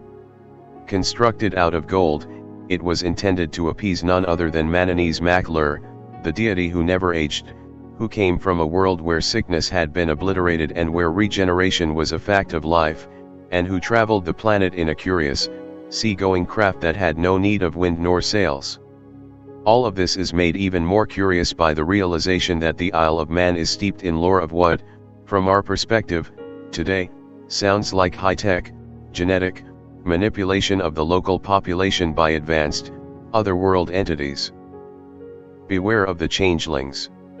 The fairies of the Isle of Man and, indeed, of everywhere were very far removed from what one might be accustomed to seeing on a modern-day Christmas card or on the Disney Channel. Contrary to the belief that fairies grow to barely 5 to 6 inches tall, the creatures of the old island reached heights similar to those of young children, that's to say roughly around 3 feet tall. They were most often described as looking very old, wizened, and even sinister. They dwelled deep underground, in darkened hollows, in mounds that opened up into vast, cavernous, winding regions, and in magical domains where yet again aging was non-existent, disease was unknown, and, for all intents and purposes, life seemed to go on forever. Entranced by the little people. In addition to that, the little people, like fairies all across the planet, had an obsession with human reproduction. They cold-heartedly stole from the people of the Isle of Man newborn babies, usually males, from their cradles, sometimes replacing them with one of their own, magical kind. It was a creature termed a changeling, most often a fairy baby, but sometimes an ailing, very old fairy. On other occasions, the fairies left effigies, often carved out of wood, and known as the stock or the fetch, that were designed to resemble a baby. In mere days, however, the effigy would degrade, revealing it to be nothing more than the rotted wood of an old tree. It hardly needs saying that none of these replacements offered any kind of comfort to the distraught parents, who just wanted their children returned as soon as possible. Unfortunately, they seldom were, if ever. There was a very good reason why the fairies were so intent on kidnapping human babies. A staple part of fairy lore tells of how the creatures were very often blighted in their attempts to reproduce, with miscarriages and deformities leading the pack when it came to fairy births. So, they would try to strengthen their stock via the introduction of new blood hours, to be precise. Generally, the stolen baby would, as an adult, marry into fairy nobility, thereby strengthening the bloodline of the alien elite, one might be justified in saying. This issue of the fairies, or the little people, having serious problems reproducing, and giving birth to deformed babies, may have been directly provoked by their ancestors' exposure to atomic weapons, multiple generations earlier, in the post-flood era. On this same path of improving the fairy stock, there are numerous tales in centuries-old Celtic lore of men becoming dazzled and entranced by fairies, very often late at night on lonely roads, or in the depths of silent, enchanting woods, and taken to the fairy kingdom where they would engage in sex with female fairies, and usually with fairy queens. In 1886, F.S. Wilde, a noted historian on Celtic folklore and mythology, said, "The queen of the fairies is more beautiful than any woman on earth, yet Finvarr the king of the fairies loves the mortal woman best, and wiles them down to his fairy palace by the subtle charm of the fairy music, for no one who has yet heard it can resist its power, to the fairies ever after."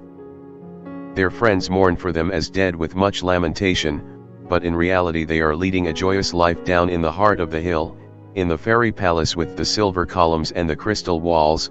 Wilde, 1992. When time stands still. One thing, more than any other, confirmed an encounter with the fairies, when the person, or, perhaps, the victim is a better term to use, who had encountered these magical beings returned to our world. They typically found that days, weeks, or even years had gone by, despite being absolutely certain in their own minds that the passage of time was no more than scarcely a few hours.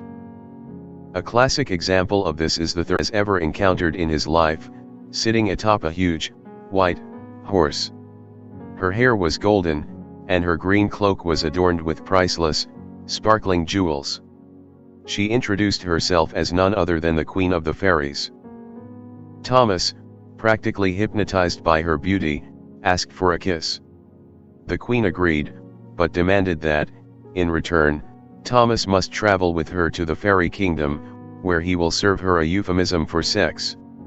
He eagerly agreed, not surprisingly. For Thomas, it seemed that no more than 3 days has passed when he was returned to our world. He was, however, terrified to find that no less than 7 years have elapsed. So smitten was he by the Queen who had given him the gift of prophecy, Thomas eventually returned to the fairy realm to live out the rest of his days, perhaps no longer able to relate to our world, after seeing what lies beyond the veil. A similar story, from the 19th century, tells of two Welshmen, Llewellyn and Rhys, who were walking to their homes late one night when they heard the sound of enchanting, hypnotic music. Rhys was entranced by it, but Llewellyn was not. He knew it was the chilling calling card of the fairies, and that listening to the music for too long would lead one to fall under the spell of the little people. Rhys refused to budge. Llewellyn fled. On the following day, Llewellyn tentatively returned to the scene and found, to his amazement and concern, Rhys wildly dancing in what was termed a fairy circle, a flattened, circular area of ground not dissimilar to one of today's crop circles. Despite the passing of a day, Rhys was sure he had only been dancing for mere minutes. Though many might scoff at the idea that literal fairies really exist or did exist, centuries long gone, there is another factor that comes into play here. The issue of small, diminutive entities, of a supernatural nature, displaying a somewhat morbid obsession with newborn babies and human reproduction, and who have the ability to leave the targeted individual with a distinct sense of missing time, are staple factors of what have become known today as alien abductions. Just perhaps, what were perceived as the wee folk, fairies, goblins, pixies, elves, the list of names goes on and on, were actually extraterrestrials, or perhaps, Anunnaki-created worker drones, unendingly distilling, synthesizing, and manipulating human bloodlines and, in the process, giving birth to legends of the baby-stealing little people of some supernatural realm. It's now for us to take a big step forward to the 20th century and what appears to be evidence of modern-day activities of the Anunnaki, but with distinct links to the past. 11. The Anunnaki and the CIA. Truman Bathurum was a Californian, born in 1898, who spent much of his early years working jobs that never seemed to last. His first marriage both began and crumbled during the Second World War. He entered into a second marriage only several months after the war ended, and ultimately wound up working in the harsh, hot deserts of Nevada, specifically in the highway construction game. It was while Bathurum was out in the desert, in 1952, and while his second wife, Mary, was stuck at home in Santa Barbara, California, that Bathurum claimed he had an extremely close encounter with extraterrestrials on Mormon Mesa, a near 2,000-foot-high mount in Nevada's Mopa Valley. On the fateful night in question, and after the working day was over, Bathurum climbed the mountain, primarily to search for shells, something that Mary particularly enjoyed collecting. The story goes that Bathurum was rendered into a strange, altered state of mind, during which advanced aliens suddenly manifested before him, having arrived in a huge, gleaming, flying saucer. Although only around 5 feet in height, The aliens were eerily human-looking and claimed to come from a faraway planet called Clarion. Not only that, their leader was one Captain Aura Rains, a shapely, Pamela Anderson, type that Bethurum described as being tops in shapeliness and beauty. All thoughts of Mary back in Santa Barbara were suddenly gone from Bethurum's mind. Bethurum, 1954. Bethurum's story continued and grew at a steady and controversial pace, as did his relationship with the flirty Captain Rains. Although Bethurum does not explicitly say so, there are more than a few nuggets of data in Bethurum's collective work that suggests on a couple of occasions the pair had just about the closest and most intimate encounters of all. It's hardly surprising that many students of ufology outright dismiss Bethurum's story as either a hoax, or a fantasy born out of Bethurum's unhappiness with both wife number 1 and 2. There is, however, a very intriguing aspect of the Bethurum affair that is seldom touched upon or even noted. One person who did take note of it was Whitley Strieber, whose 1987 best-selling book, Communion, brought the world of alien abductions to a massive, mainstream audience. During the course of investigating his experiences that prompted him to write Communion, Strieber discovered something remarkable. The name Aura Rains was extremely similar to Arakrian, a Gaelic term that translates approximately to heavenly body of air. It must be said to that the fashion by which Bethurum became entranced by Aura Rains mirrors to an almost identical degree with those centuries-old cases of hapless and helpless Gaelic men falling under the spell of the Fairy Queen, as described in the previous chapter, Strieber, 1987. And the links didn't end there. U.S. government knowledge of the Anunnaki. It's worth noting that in the very same time frame that the affair of Truman Bethurum was playing out, affair, quite possibly, being a very appropriate word, the CIA was closely and secretly watching certain developments in Central Africa, specifically in what until the 1960s was termed the Belgian Congo. Echoing how the Anunnaki were mining for gold in Africa hundreds of thousands of years ago, in 1915 a man named Robert Rich Sharp discovered a huge vein of uranium at a mine in the town of Shinkolobwe, in the Congo. Huge only barely fits the bill. Edgar Sengier, the Belgian director of the Union Minière du Haut-Katanga mining company, secured no less than 4,200 tons of uranium from the massive vein that extended for more than 400 kilometers, almost 250 miles. Such was the quality of the uranium, it was used extensively in the U.S. government's Manhattan Project to develop the atomic bomb at the height of the Second World War. Overseeing the uranium production at Oak Ridge, Tennessee, was Major General Kenneth Nichols. He said of the uranium deposits in the Belgian Congo, our best source, the Shinkolobwe mine, represented a freak occurrence in nature. It contained a tremendously rich load of uranium pitchblende. Nothing like it has ever again been found. Nichols, 1987. What does the CIA know of the Anunnaki? All of this brings us back to 1952, the CIA, and flying saucers. A CIA document of August 16, 1952, reveals. Recently, 2 fiery disks were sighted over the uranium mines located in the southern part of the Belgian Congo in the Elizabethville district, east of the Luapula River which connects the Meru and Benguelo lakes. The disks glided in elegant curves and changed their position many times, so that from below they sometimes appeared as plates, ovals, and simply lines. Suddenly, both disks hovered in one spot and then took off in a unique zigzag flight to the northeast. A penetrating hissing and buzzing sound was audible to the onlookers below. The whole performance lasted from 10 to 12 minutes, Central Intelligence Agency, 1952. The story continued that a Commander Pierre, who operated out of a nearby airstrip called Elizabethville, and to whose attention the presence of the UFOs had been brought, raced to his fighter plane and was soon in the skies, in hot pursuit. Incredibly, Pierre actually managed to close in on one of the craft, to a perilously close 120 meters, (0.075 miles). In such dicey, near proximity, Pierre was able to get a good look at the object before him. It was, he said, somewhere between 12 and 15 meters, 39 to 49 feet, in diameter, shaped like a discus, and aluminum-like color. It had an inner core that remained completely still, while its outer rim was aflame and spinning, something that led the commander to conclude that the UFO must have had an enormous speed of rotation, ibid. The movements of the UFOs made it clear to Pierre that what he was seeing was not secret, prototype aircraft. They traveled both horizontally and vertically.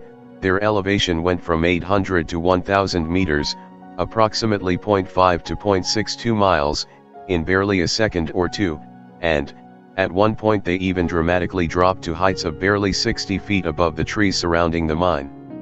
Due to the devastating effects of incredible G-forces that such maneuvers would have had on a pilot, Pierre could only conclude that the vehicles were remotely flown by whom, he had no idea. The chase came to an end when, after about 15 minutes, both UFOs suddenly made loud, piercing whistling noises and accelerated to what Pierre concludes was around 1,500 kilometers per hour, 932 miles per hour, and were gone from view in an instant. Whereas the report itself is an undeniable standout one, it's what happened after the report reached the CIA that is far more interesting and of relevance to the story of the Anunnaki and the genetic manipulation of the human race. The documentation along with a freshly written report from Commander Pierre were studied very closely by personnel from the CIA's Office of Scientific Intelligence, OSI. They came to 3 notable conclusions. 1. Commander Pierre was a first-class witness. 2. There seemed to be no reason to doubt his testimony, given his very close proximity to one of the UFOs, and 3. A study should be initiated to determine how many more mines in Africa were associated with sightings of UFOs. Interestingly, for reasons that are not clear, the OSI recommended that the study should also encompass sightings of UFOs in the vicinity of gold mines in Africa. Did someone in the CIA, even as early as the formative years of the 1950s, know something of the Anunnaki's ancient links with Africa, gold, and mining programs? If so, were they concerned the Anunnaki were now back, among us once again, and checking out our very own mining operations in those areas of the globe they once dominated, all of those millennia earlier? And there's one more thing to note on this most curious, but fascinating issue. Crash go the space gods. For decades, rumors have circulated to the effect that, in early 1952, a UFO crashed on the Norwegian island of Spitsbergen. Tales of crashed UFOs, secretly recovered along with the remains of their dead crews, abound in ufology. What's particularly fascinating about the Spitsbergen case is that the craft itself, allegedly secretly donated to U.S. military personnel by the Norwegian government, was reportedly transported to Kentucky, specifically Fort Knox. A U.S. Army installation, Fort Knox is also home to the United States Bullion Depository, USBD, which in turn is home to the nation's supply of gold, which amounts to around 3% of all the gold ever refined by man, throughout recorded history. Such is the scale and value of the massive gold holdings at the USBD. The current, combined value of the gold is estimated to be around $380 billion. So, we have a very curious situation here. We have the Truman-Bethurum affair of 1952, a case that